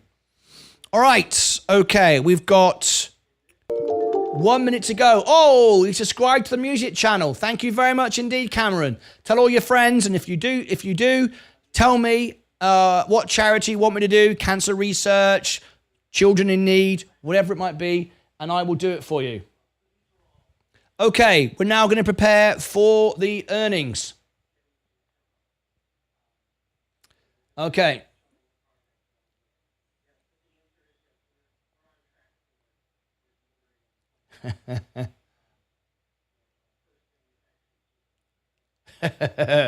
All right, okay. It's that time to listen to Cold Glacier. It is indeed. Here we go. All right. 30 seconds to go. If you've just tuned in, please tap the like button, subscribe and ring the bell. Welcome everybody on TikTok. Welcome everybody that's watching on the extra channel, IonQ Earnings.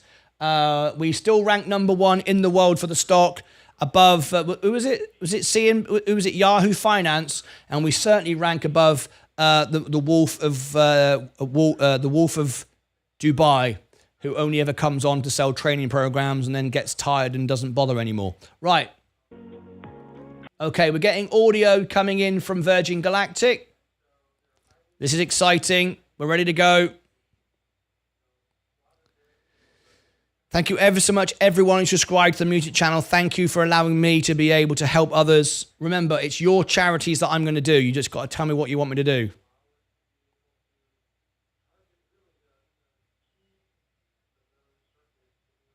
I'm listening into the audio. They normally go 1 or 2 minutes late. Are we ready? Remember, I only own the S&P now. My wife holds it. It's got nothing to do with me. I have no access to it. I don't own the stock. I only own the S&P. I'm not here to pump and dump. I'm just here to provide the news, information, and cover everything. Here we go. Here today. At this time, I would like to welcome everyone to Virgin Galactic's second quarter 2024 earnings conference call. All lines have been placed on mute to prevent any background noise. After the speaker's remarks, there will be a question and answer session. If you would like to ask a question during this time, simply press star, followed by the number 1 on your telephone keypad. If you would like to withdraw your question, simply press star 1 again. I will now turn the call over to Eric Cerny, Vice President of Investor Relations. Thank you. Good afternoon, everyone. Welcome to Virgin Galactic's second quarter 2024 earnings conference call. On the call with me today are Michael Colglazier, Chief Executive Officer, and Doug Ahrens, Chief Financial Officer. Following our prepared remarks, we will open the call for questions. Our press release and slide presentation that will accompany today's remarks are available on our investor relations website. Please see slide 2 of the presentation for our safe harbor disclaimer. During today's call, we may make certain forward-looking statements. These statements are based on current expectations and assumptions and, as a result, are subject to risk and uncertainties. Many factors could cause actual events to differ materially from the forward-looking statements made on this call. For more information about these risks and uncertainties, please refer to the risk factors in the company's SEC filings made from time to time.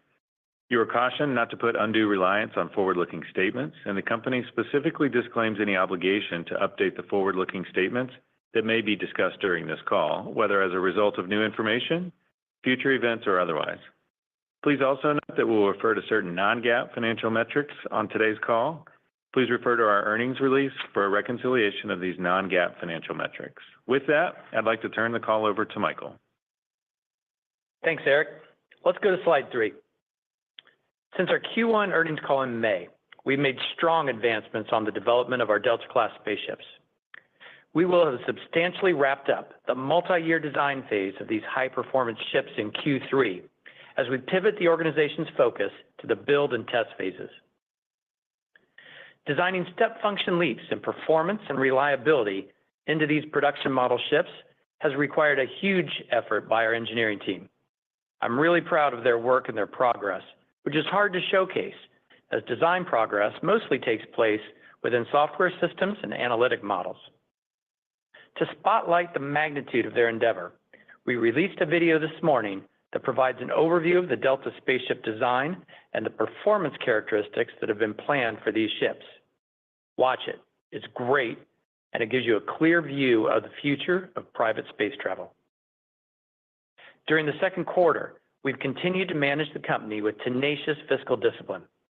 We've maintained strength in our balance sheet to provide the resources needed to execute our strategic plan, and we remain on track to launch commercial operations with our first Delta spaceships in 2026 as planned. We closed the second quarter with an incredible spaceflight, Galactic 7, marking the completion of Virgin Spaceship Unity's operational phase and the brilliant conclusion of a nearly decade-long development and testing program. The many space missions flown by this pathfinding ship built incredible knowledge and expertise for the company. I'd like to start the call by focusing on 2 core assets that we are now leveraging for competitive advantage and growth. First, we've created a customer experience beyond compare. The value perceived by our customers remained off the charts at price points spanning from around $500,000 to around $1 million. Second, we've developed a spaceflight system and technology that will revolutionize the operating model and economics of human spaceflight. While the turnaround time between flights of traditional space vehicles has historically been measured in months, Virgin Galactic now has the experience and data needed to target spaceship turn times that are measured in days, which throws open the door to profitable growth and scale. Outstanding product quality that commands a premium price is a huge competitive advantage for any company. We have it, and it will drive the top line of our company's growth. With unprecedented turn times and reusability metrics, our Delta ships are planned to disrupt the historic cost structure of human spaceflight and deliver strong profit margins. World-class product quality, paired with an industry-leading cost structure, is a massive advantage. When combined with the production capability we are currently creating with our Delta-class spaceship program, these assets form the basis of a powerful business model and growth engine for Virgin Galactic. There are lots of opinions about Virgin Galactic's business model shared on various social channels and platforms. We find many of those opinions are missing key pieces of information. To improve the quality of information that's readily available to our large retail investor base, we released a video overview of Virgin Galactic's business model today, which can be found on our investor relations website and various social channels and platforms. It's incredibly important to have our investors tracking with our business strategy and our progress in executing the plan. So today, I've asked our CFO, Doug Ahrens, to share a deep look into our business model, including expectations around variable cost and the degree of fixed cost leverage we expect to see as we grow the size of our fleet. I'll come back on the line to discuss progress being made on our production model spaceships, and I'll talk about the shift in focus that will be occurring in the next month as we wrap up our multi-year design phase and pivot our attention more fully to the build and test phases of the Delta program. Finally, more transparency. Doug will return to discuss financial results for the quarter. We will then open the call for Q&A. Doug, over to you. Thanks, Michael. While it is obvious to most, it is worth repeating that we are a company operating in a very new industry. We have an innovative business model that is not yet known by many. We believe there is a gap between how the public markets understand our business relative to the value we are creating within the company. To ensure we can realize the benefits of this extremely powerful business model, we scrutinize our allocation of resources and maintain a constant, intense focus on our spending choices every day. Today, we want to tie together all the components of our economic model and share that with you. Our experience to date conducting space flights on a monthly basis has validated our assumptions around our operating costs and the economies of scale we expect to achieve. Thank you ever so much, everybody who joined me on IonQ. Now join us here with Virgin Galactic. The link's in the chat. Thank you and good evening. With individual space vehicles, complex and time-consuming, and therefore the cost of human space travel was prohibitively high. While the space industry typically measures turnaround time between flights of a single vehicle in months, Virgin Galactic's new Delta ships are being built to operate with an average turnaround time of just 3 days, an enormous breakthrough that structurally changes the cost of human spaceflight. The design of our spaceflight system enables each spaceship to fly hundreds of customers to space each year, significantly increasing the number of people who are able to make the journey while also bringing costs down. Turning to slide 4, let's take a closer look at the economics of the business. After an initial ramp-up period following the launch of our first 2 Delta-class spaceships, we expect to have capacity to deliver approximately 125 spaceflights per year. With 6 seats per spaceship and at current pricing of $600,000 per seat, this would allow for an annualized revenue of $450 million. Turning to slide 5, as we then expand our fleet by adding another mothership and 2 more spaceships, we expect flight capacity to increase to around 275 flights per year, with annual revenue growing to approximately $1 billion. This impressive revenue level is delivered with around 1,650 seats sold per year. With an estimated total addressable market, or TAM, of 300,000 customers growing at 8% per year, we would still only be fulfilling less than 1% of global demand. This further supports our pricing opportunities as demand is expected to far outstrip supply, even as we scale. With substantial unmet demand, we plan to further expand our fleet to build out additional spaceports in other parts of the globe. The addition of a fully operational second spaceport would enable combined revenue of around $2 billion per year at current prices. Turning to slide 6, this table helps illustrate how Virgin Galactic's business grows as the fleet expands over time. Virgin Galactic's business model not only drives significant revenue growth, but is also expected to drive exponential growth in profits. When our initial launch fleet of 2 Delta-class ships and 1 mothership reaches steady-state flight operations, we expect adjusted EBITDA, or earnings before interest, taxes, depreciation, and amortization, to exceed $100 million per year. This represents a very healthy adjusted EBITDA margin of around 20 to 25%. As more spaceships are added to our fleet, fixed cost leverage allows profits to grow exponentially. By adding another mothership and 2 more spaceships, profits now have the potential to grow up to $500 million annually, with adjusted EBITDA margins expanding to around 45 to 50%. This estimated margin expansion is due to much of the cost structure of our business remaining fixed, even as frequency of flights increases. Profits are expected to increase even further as additional spaceports are developed around the world. As you can see on the chart, with 2 fully utilized spaceports, we expect adjusted EBITDA to be roughly $1 billion per year, with adjusted EBITDA margins expanding to 50 to 55%. A business model with that magnitude of profit growth is extraordinary. It's that profit potential, combined with the tremendous experience of human spaceflight we are delivering, that motivates all of us at Virgin Galactic every day. We are currently focused on building the components of this powerful economic engine. We're investing in the manufacturing capacity for the assembly of spaceships. We are building the capability to make additional spaceships at an estimated recurring cost of $50 to $60 million apiece. As we have said before, we expect a payback period of less than 6 months for incremental vehicles, which is exceptional for sizable capital investments. We have built and maintained our balance sheet to realize this profitable business model. We are pleased to announce that we have substantially completed our $400 million at-the-market, or ATM, equity offering program.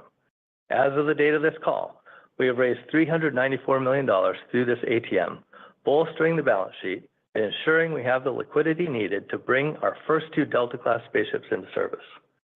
As we've outlined, with our first 2 Delta ships in service, we can generate over $100 million of adjusted EBITDA annually, and we have the resources to get there. But that's not our end game. The chart shows the exponential growth and profitability that we estimate will be delivered as we add 2 additional spaceships and an additional mothership to our fleet in Spaceport America, New Mexico.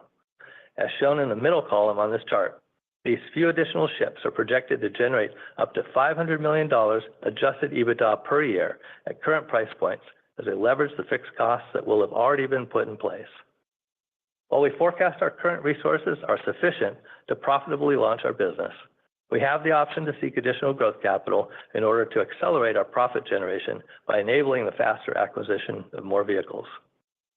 To recap and summarize the business model, the unprecedented value we deliver to our customers enables high margins from space flights. We expect this margin will substantially exceed the fixed costs of running our business as we scale. We project high adjusted EBITDA margins from our business model, and those margins are expected to grow exponentially as we add vehicles to our fleet. We are investing capital now to develop the tools, manufacturing capacity, and initial spaceships needed to deliver this highly profitable business model. Day in and day out, we maintain our fiscal discipline, scrutinizing our spending in great detail to ensure we are positioned to complete our mission. I'd like to turn the call back over to Michael to share the progress we've been making on our Delta-class spaceship program. Thanks, Doug. Turning to slide 7. Progress on our Delta-class spaceship program was substantial in Q2. Our engineering team has been accelerating the pace of design completion, which has enabled more and more tool fabrication to get underway. In the next month, our teams will begin to pivot from a primary focus on design completion to primary focus on the build and test phases of our production spaceships. The video I mentioned at the start of the call provides an excellent overview of our Delta spaceship design and provides a good way to visually understand the enormous amount of work that has been delivered by our Virgin Galactic engineering team, as well as by our key partners at Bell Textron and Carbon Aerospace. While the design phase has been wrapping up, we have already released key tools that will be used to build the parts of our Delta spaceships.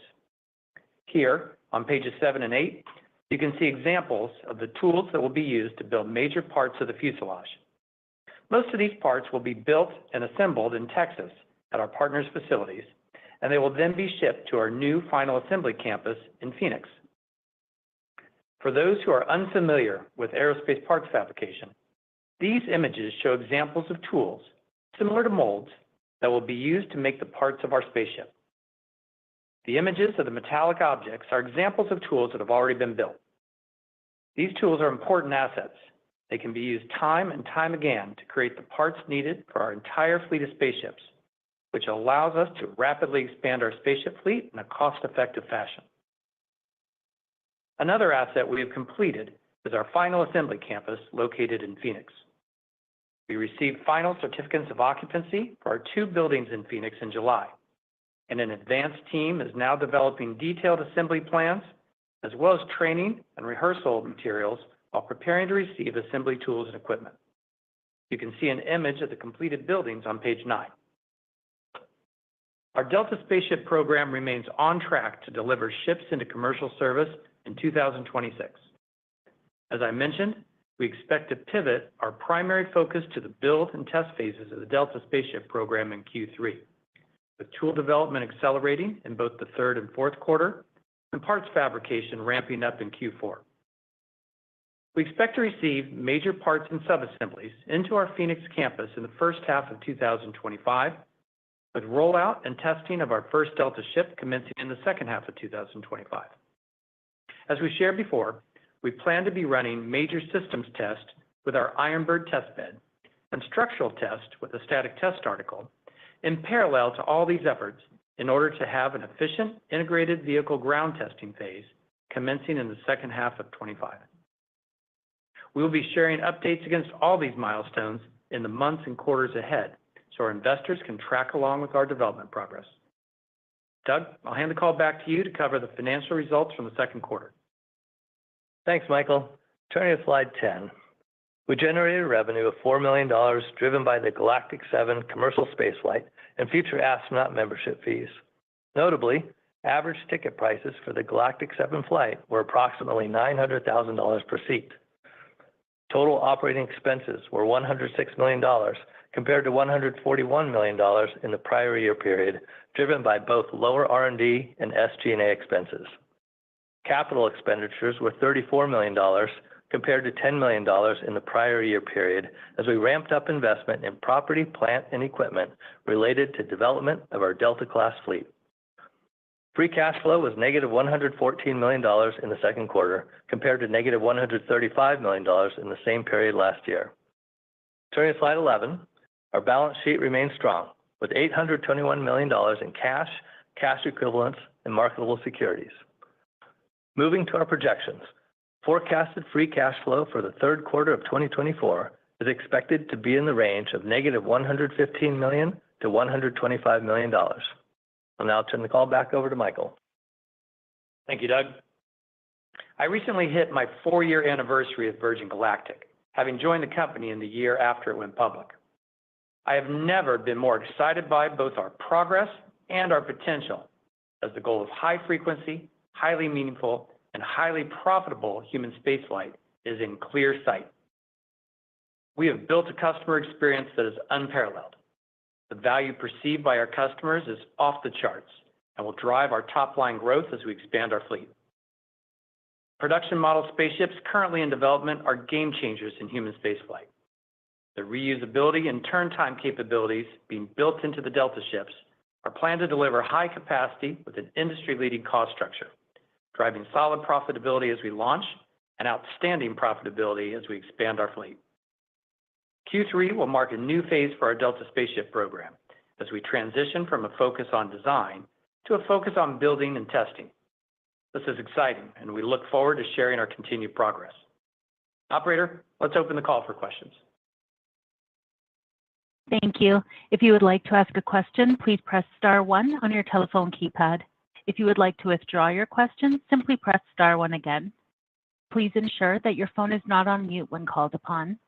One moment, please, for your first question. Your first question comes from the line of Greg Conrad with Jefferies. Your line is open. Good evening. Hi, Greg. Maybe just to start on the 2 spaceport scenario, when do you expect to see any decision being made? How are discussions going? And is there maybe the potential to tie a second spaceport to any potential growth capital needs? I think, we've always said generally from the time we really get serious, I think that's a 4 to 5 year effort to bring a new spaceport online by the time you work through all the needs of government, airspace, and depending upon the location, what needs to be done from a facility infrastructure standpoint. So for us, that wants to generally be happening in 25, although we are actively talking to various entities that are interested in this along the way.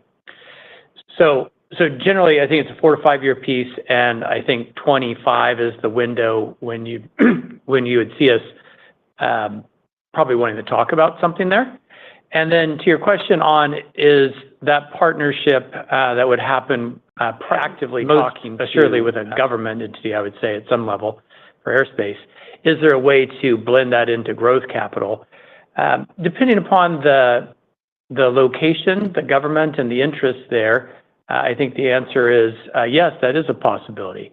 Our partnership in Spaceport America is with the state of New Mexico, who owns and built that facility, and we leased that from them. So the major investment in that first spaceport was in the physical plant. Some of the places that we are considering have a lot of their physical plant built out already, and there may be other places where we could partner collectively to create a good economic engine for the community in which we enter. So I think that's a possibility, but I think it's dependent upon the government and the needs that they would have to be what would the specifics of that look like. And then appreciate all the data and numbers that you gave. And of course, we always ask for more after you give that. But just thinking about, that growth capital and the two spaceport, I mean, how do you think about the free cash flow, conversion of the company at scale, and how does maybe CapEx play into that? Just thinking about the accelerated build of spaceships and just how you can convert that EBITDA to cash. Thanks, Greg. This is Doug. So we wanted to give you the EBITDA so you could see what we're generating from the business in terms of operating cash flows. And that's all available to plow back into the business as we see fit. So we're pleased, that is a source of capital, that we can use to push all back into CapEx if we want, or we could scale back if that was the wiser choice. But most likely what we're going to choose to do is invest that, because that's how we get more vehicles faster and moves us, to the profitable columns as you move to the right. So we're going to want to invest in those vehicles and bring on new spaceships and motherships as quickly as possible, and get to the columns where you see EBITDA expanding as shown on the page. And I think to Doug's point, as we invest in additional ships, the cost on those additional ships is coming at a variable basis, right? We will have already completed the upfront cost in the facilities, the upfront cost in the tools, the design will have been done. And so now we're replicating using, tools like the examples we showed today.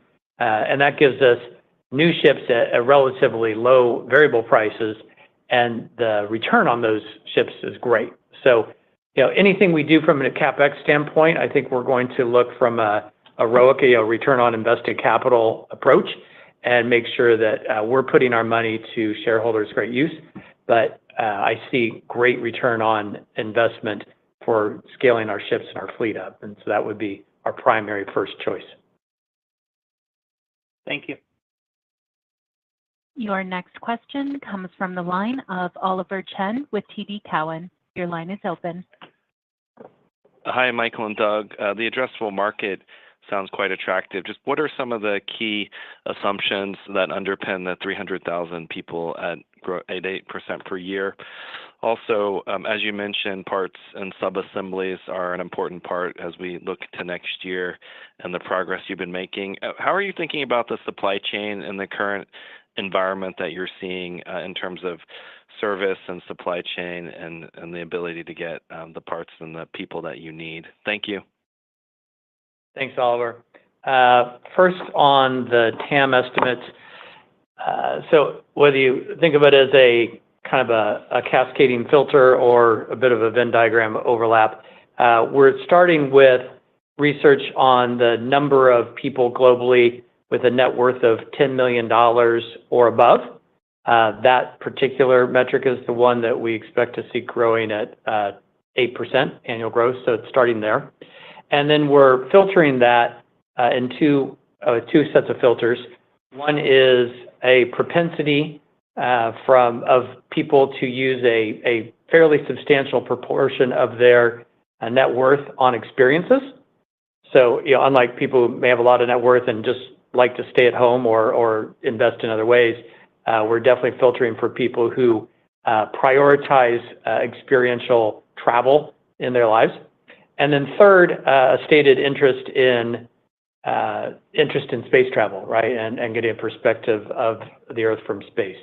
And so that's kind of the funnel down around there, and that's we package that up with some of our internal understanding with our own team. I'll note of our existing our future astronaut group, probably half are in the 10 million and up range, and probably half are less. And I think that just depends on the people who are less prioritize this type of an experience and are willing to put a greater percentage of their available resources towards it. But hopefully that answers that question. On the supply chain side, we are constantly on top of supply chain issues. So by no means do I intend to imply, we never see an issue or a glitch. On the whole, though, we continue to manage them well. So we have managed the design of these ships ourselves, and we're managing the final assembly for ourselves. I think, as you know, we have Bell and Carbon as the primary people that will be creating the major sub-assemblies there. So we work with Bell and Carbon for a wider range of vendors to support. Some Bell and Carbon go directly, some we provide as owner-furnished items. And this is, in a good way, this is an aerospace program, and the aerospace industry is big. There are lots of suppliers, there are lots of availability. We are mostly a carbon fiber ship. We have metallics, those are typical in the aerospace industry, some aluminum, some titanium.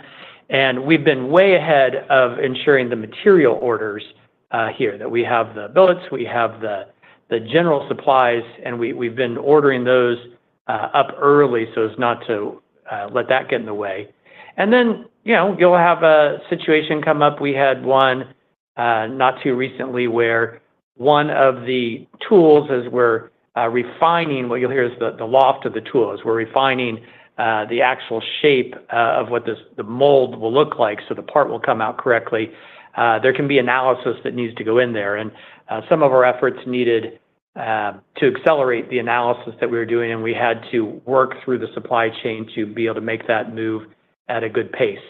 So that's, we have lots of smaller issues along the way like that, but so far the major slugs of material, major supply issues we are staying in front of, but it's a week-to-week look and forecast ahead to make sure we remain ahead. Okay, and one follow-up. You've given a lot of clear information on the leverageability of the model as well as the opportunity. The equity value of the stock is pretty modest relative to the opportunity. So what do you think is more underappreciated in your opinion? It's an open-ended question. Thank you. I think modest is a gracious term in the way that sentence is phrased, Oliver, but thank you. We would agree that the value that is being built into and created by the company is not accurately reflected in the market capitalization value that we currently are seeing. So what is in the way? Well, what are the risks that I don't think are in the way? I don't think technical risk is the question, because we've proved that out with Unity. I don't think it's a safety risk piece, which is what we were demonstrating with all of our flights over the last year. It's not regulatory risk, because we've worked through that with our spaceship Unity. And it's not product market fit, it's not customer risk, because that's shown to have great value. So what's left in that piece is primarily driven by execution risk. Are we going to finish the work that we have and get that done in time and pace and physical discipline so as not to create financial risk? And execution risk happens. It's on all manufacturing industries, there's execution risk. How do we handle it? We have, first, massive diligence daily across all parts of this program to both make sure we're getting done the work that needed to get done that day, and we're looking forward to make sure that something new isn't on the horizon that needs firefighting. So that's one. Two, we keep contingency, buffer, built within our schedule and our plan. Our teams are not meant to use it, but we also recognize there are unknowns that nobody can fully predict, and we need to have the capacity to absorb those while also looking for opportunities to, improve as well. So we're managing this very tightly along the way, and I personally, if I look at where the market is reacting, I think there's must be a heavy weighting into what I think is less fully informed opinions. We'll see opinions out of, look, Virgin Galactic is spending money without revenue. That must be bad. And while we are in a pre-revenue phase and we are clearly investing heavy capital in, it's very purposeful because we're building the assets and the infrastructure that will create an incredible company. And it's that last part, as simple as it sounds, that I don't think is being accurately reflected. So we have gone to the step of putting out a thoughtful video of our business model. It's 6 minutes. I encourage everybody to watch it, share it with your friends, and it lays everything out in succinct fashion. You disrespect the and then investors. Let's have a conversation around that. But right now, I believe we're missing some of those important points. What you're missing is you don't understand the investor. And I think that gets missed, perhaps, in some of the past. So hopefully today is a good way to start changing that and getting better balance in information shared. A video isn't it. Thanks, An Michael. interview with me Best would make a huge difference. Thanks, Oliver. Your next question comes from the That's line what they need of to Miles do. Walton An interview with me, Research. open and Your line honest. is open. That's what they need. Thanks, Not reserving it for Travis Hoyam and all the idiots they allow to interview You really them. get the juices flowing. I think it was well produced. But they'll never do that because they want it scripted. They've Doug, told me. Can I focus on slide 6 for a second? I just want to make sure I understand the economics, particularly the spaceline operations and SG&A of your initial fleet assumption. Because obviously, if I look at just the first half of this year, you're already annualizing, $100 million for Spaceline and $120 million for SG&A. So how does whatever's in those two lines change from here to there? Or are you just saying, the costs that we're incurring today are going to be the same costs we're going to incur when we're flying 125 flights a year? Yes, thanks, Miles.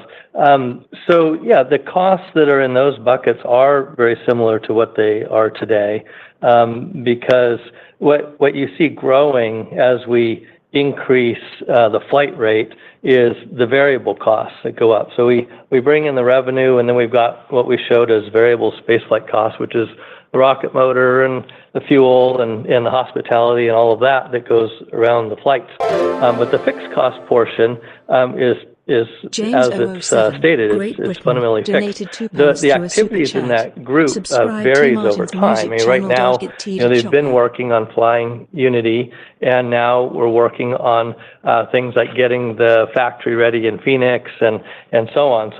And we got people working on Delta programs. That group is still employed and doing different things, and then they shift back into flying. And then you start to see it grow as we add more and more vehicles from there. SG&A, also, it's by definition fundamentally fixed. As we start to fly more, there's no real reason why it would grow more than a modest amount from where we are today in terms of administrative costs. And we've got the sales function is probably the area where you'll see the growth versus the rest of it, which is fairly fixed. So sales would be the area where we would ramp up over time in that bucket, to make sure we have all of the volume that's projected here. But that's really the logic behind it. So there's no, I know there's an accounting treatment in the R&D line. That part I get. But there's no accounting treatment for the SG&A line because again, the run rate you have today is 120 million versus that 100 million or so you're targeting. So clearly something has to go away from what you're doing today within SG&A. There's a small, yes, so good observation. So there's a small portion of this that will get reclassed into R&D or spaceline operations. We have some functions that are involved in management and so on in this phase of our operations. But as we shift to flying and we move down the road, you will see some reclassing into those other buckets out of G&A. But not a lot, but the amount you just mentioned. Okay. All right. And then just one quick one. The number of astronauts in the backlog, how stable has that been? I know this maybe 18 months ago was 800. I think at the end of the year it was 750. I think the presentation, the video said approximately 700. Are you curating further the backlog? Is there a little bit of bleed off? What kind of movement are we seeing in the backlog? Mostly you're seeing, I'd say, mostly it's stability. So we have been holding the same basic level going through. We flew a number of people over the last year, so that was partly going down. There have been a couple places where we saw a bit bigger drop of folks that have come through, but that's pretty stable. Of the folks who have dropped out, the large majority of that have been folks who are very early in the program for various reasons. Some are in a change of life stage. Some may have other issues that have come up. Some may have had health issues that have come up. And so the majority of the people who have stepped away from the program, at least at this stage, have been preponderant. The preponderance of that has been our very early folks. We feel very strong about this group. We stay connected with them. We're working and we go to the various cities where we have large groups of them and give updates on the company. And they're an incredibly valuable group of people to us and as a company.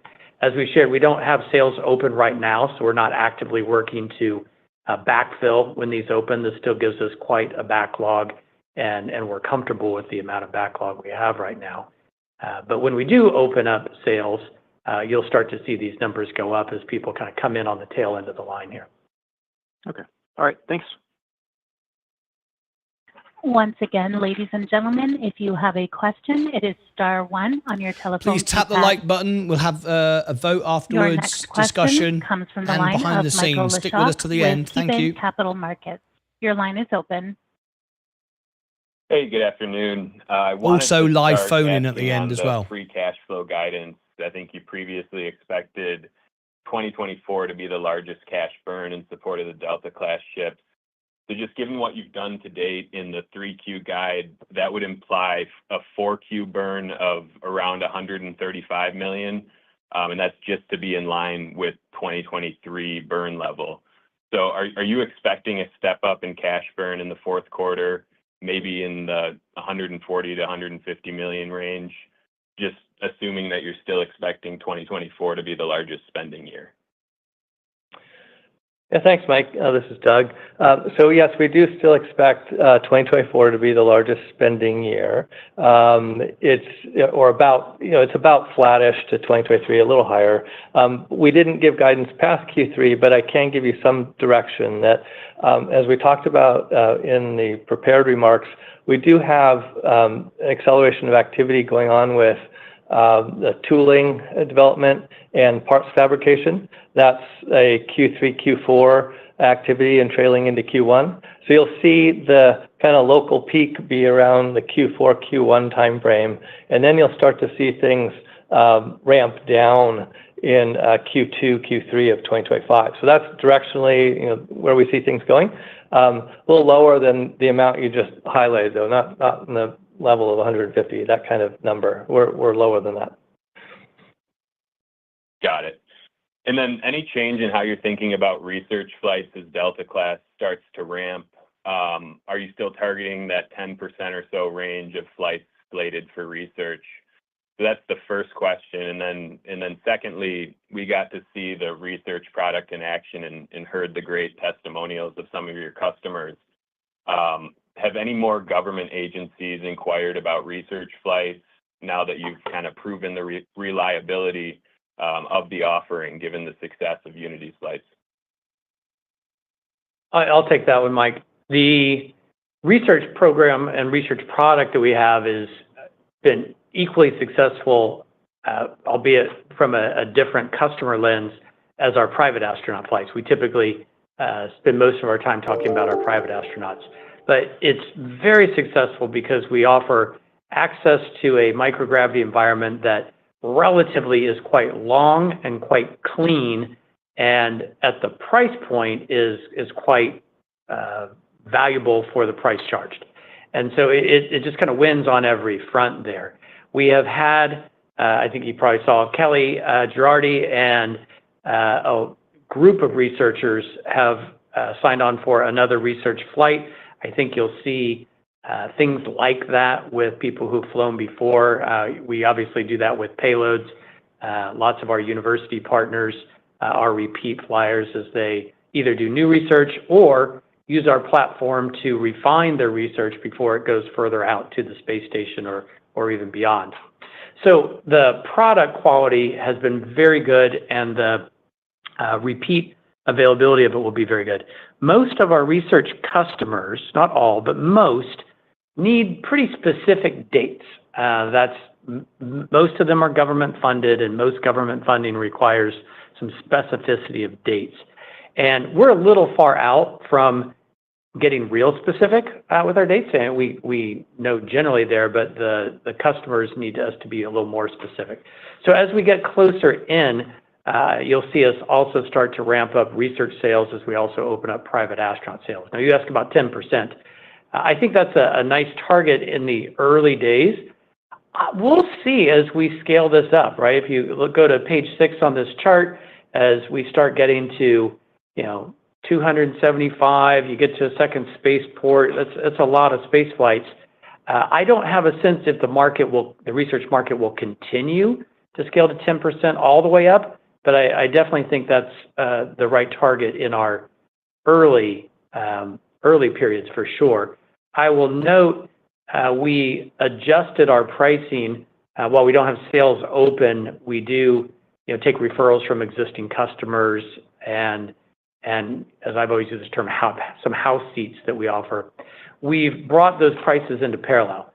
So at this point, every seat equivalent, whether it's for a private astronaut, a human researcher, or we remove the seat and put a payload rack in, all is at $600,000 on a seat equivalent basis.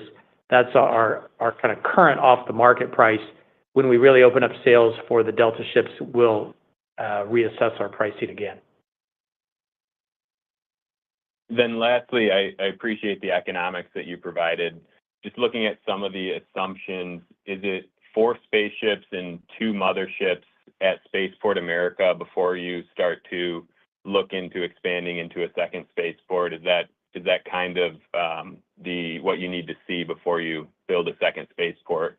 And is that the expected capacity of a spaceport in the future? It's not that we need to see that before working on the next spaceport. We'll definitely start working on the next spaceport even before these Delta ships launch in 26.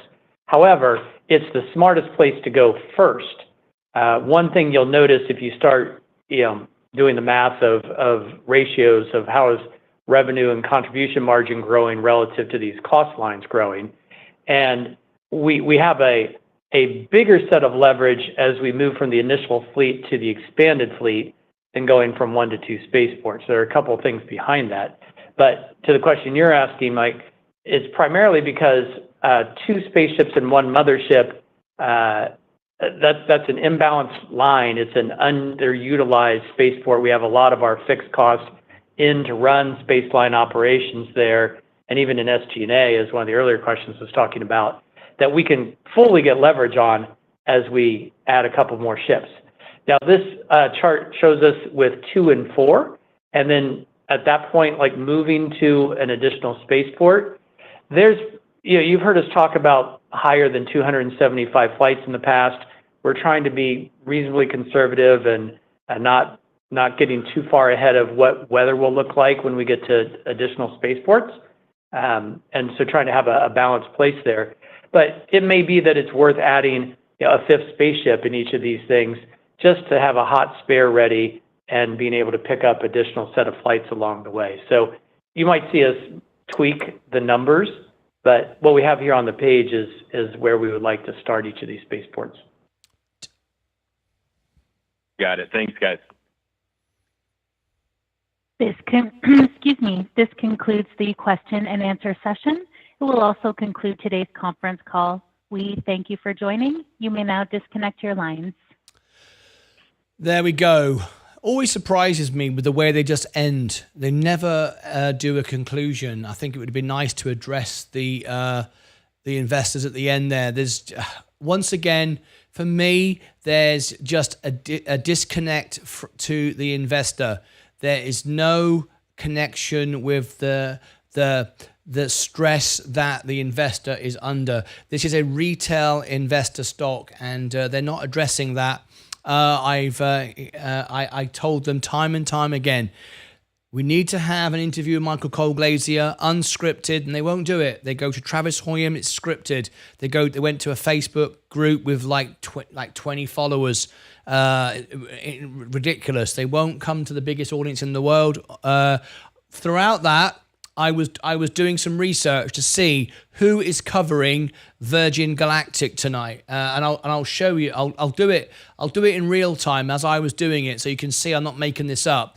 If I go to YouTube right now, I was doing this throughout the show.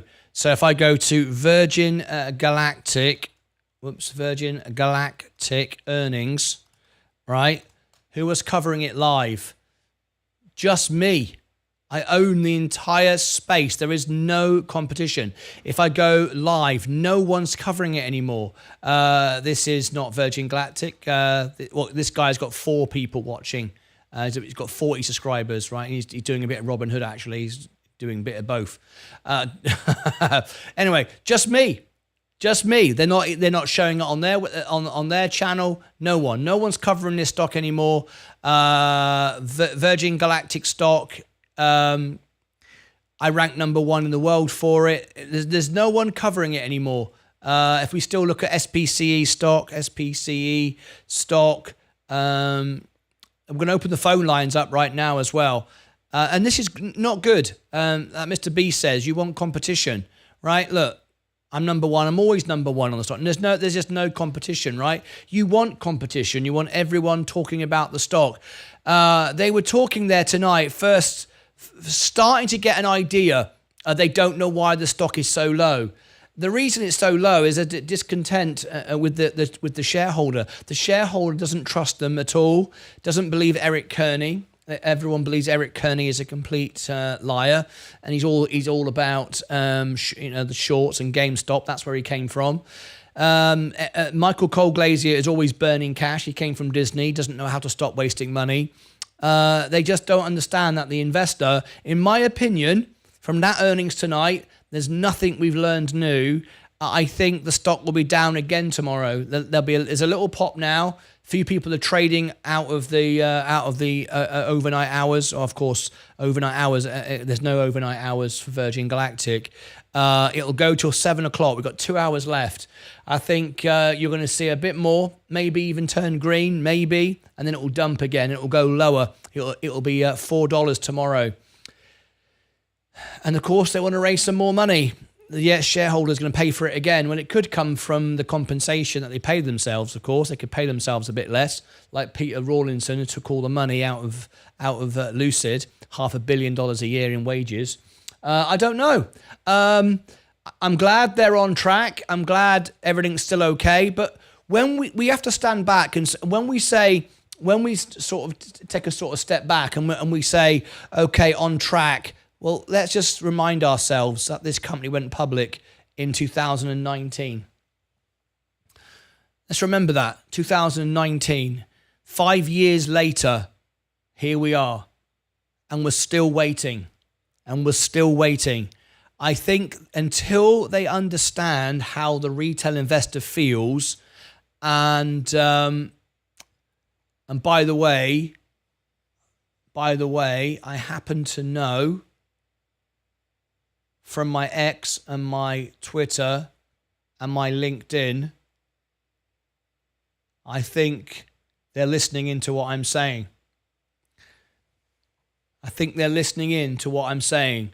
So, Eric Kearney, Michael Cole-Glazier, if you are listening to me now, and it looks like you are, looking at my LinkedIn, if you are listening to this, tonight, I would like to say to you, from the investors, we still represent the world's retail investors. We rank number one for this stock, more than you do on your own channel, more than virgingalactic.com, more than your YouTube channel. We do. If you would speak to me unscripted, not the way you present it to others. You mentioned in there that you did, that you talk to others and do presentations. We know how you do those things. You provide scripts. It has to be done your way. The retail investor doesn't like it.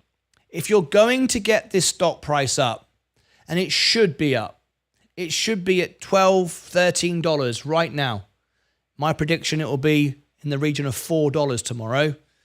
All you've got to do is contact me and ask me to do a live, unscripted, unedited interview.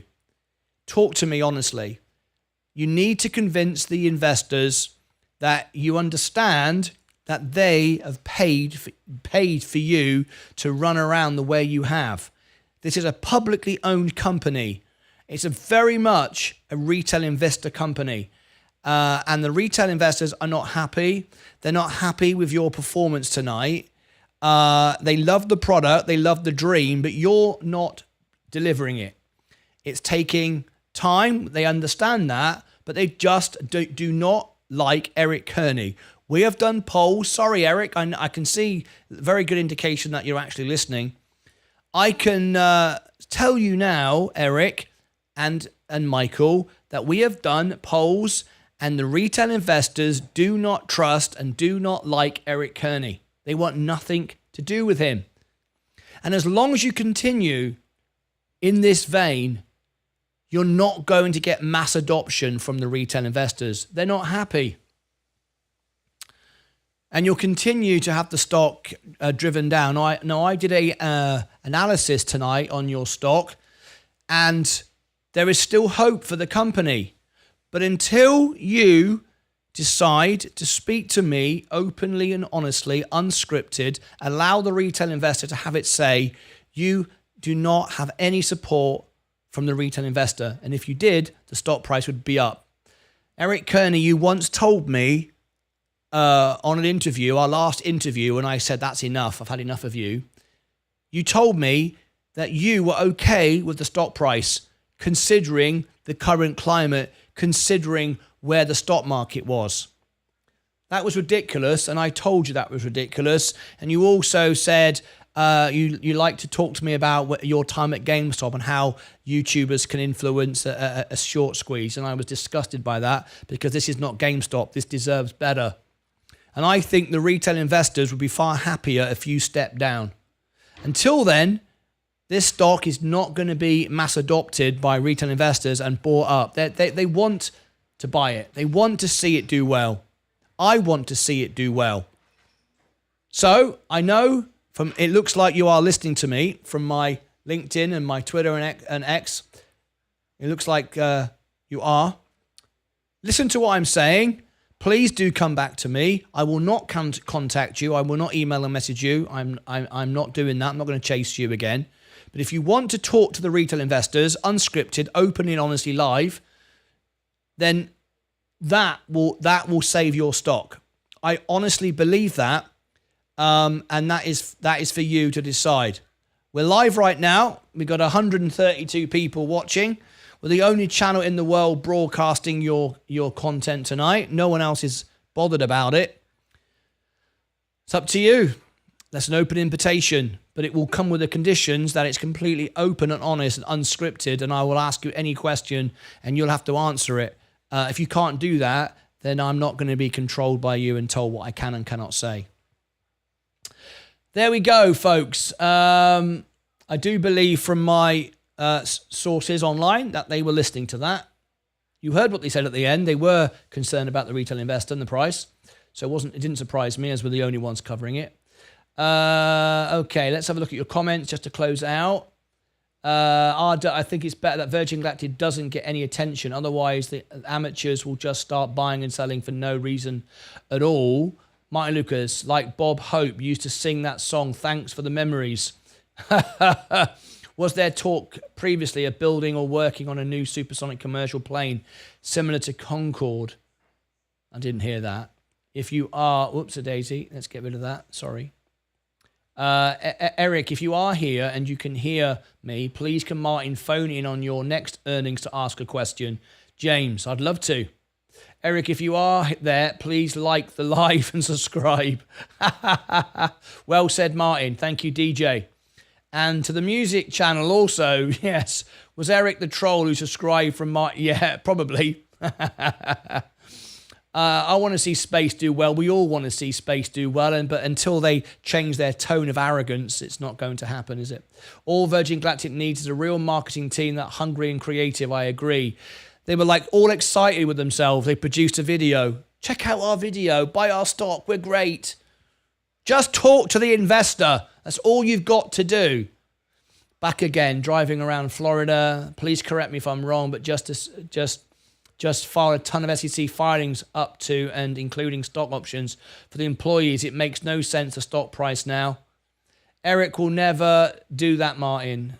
Let him go and play. I don't think for a moment they'll call me.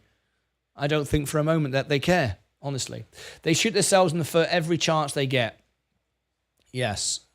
Right, okay. Now then, what we're going to do is we're coming to the end of the show.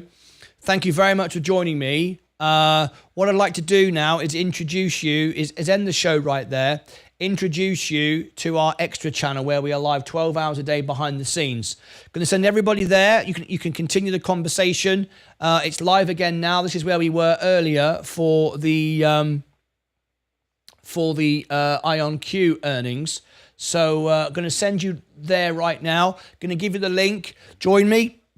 It's 12 hours a day. It's only for investors, not for trolls and bots and scammers. We have a $1 paywall to chat. Anyone can listen, but if you want to chat and be part of it, we are there in the extra channel. Join us there, and that way you can get an experience of what it's like. In the morning, I am back early on the main channel. Tomorrow morning, we are covering Krispy Kreme. I called it. Apparently, it's Krispy Kreme.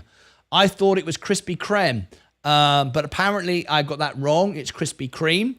So I'll be there for the opening. I will be there for the earnings, then the opening bell, closing bell. In the evening, we have Funware on the extra channel and Soundhound on the main channel.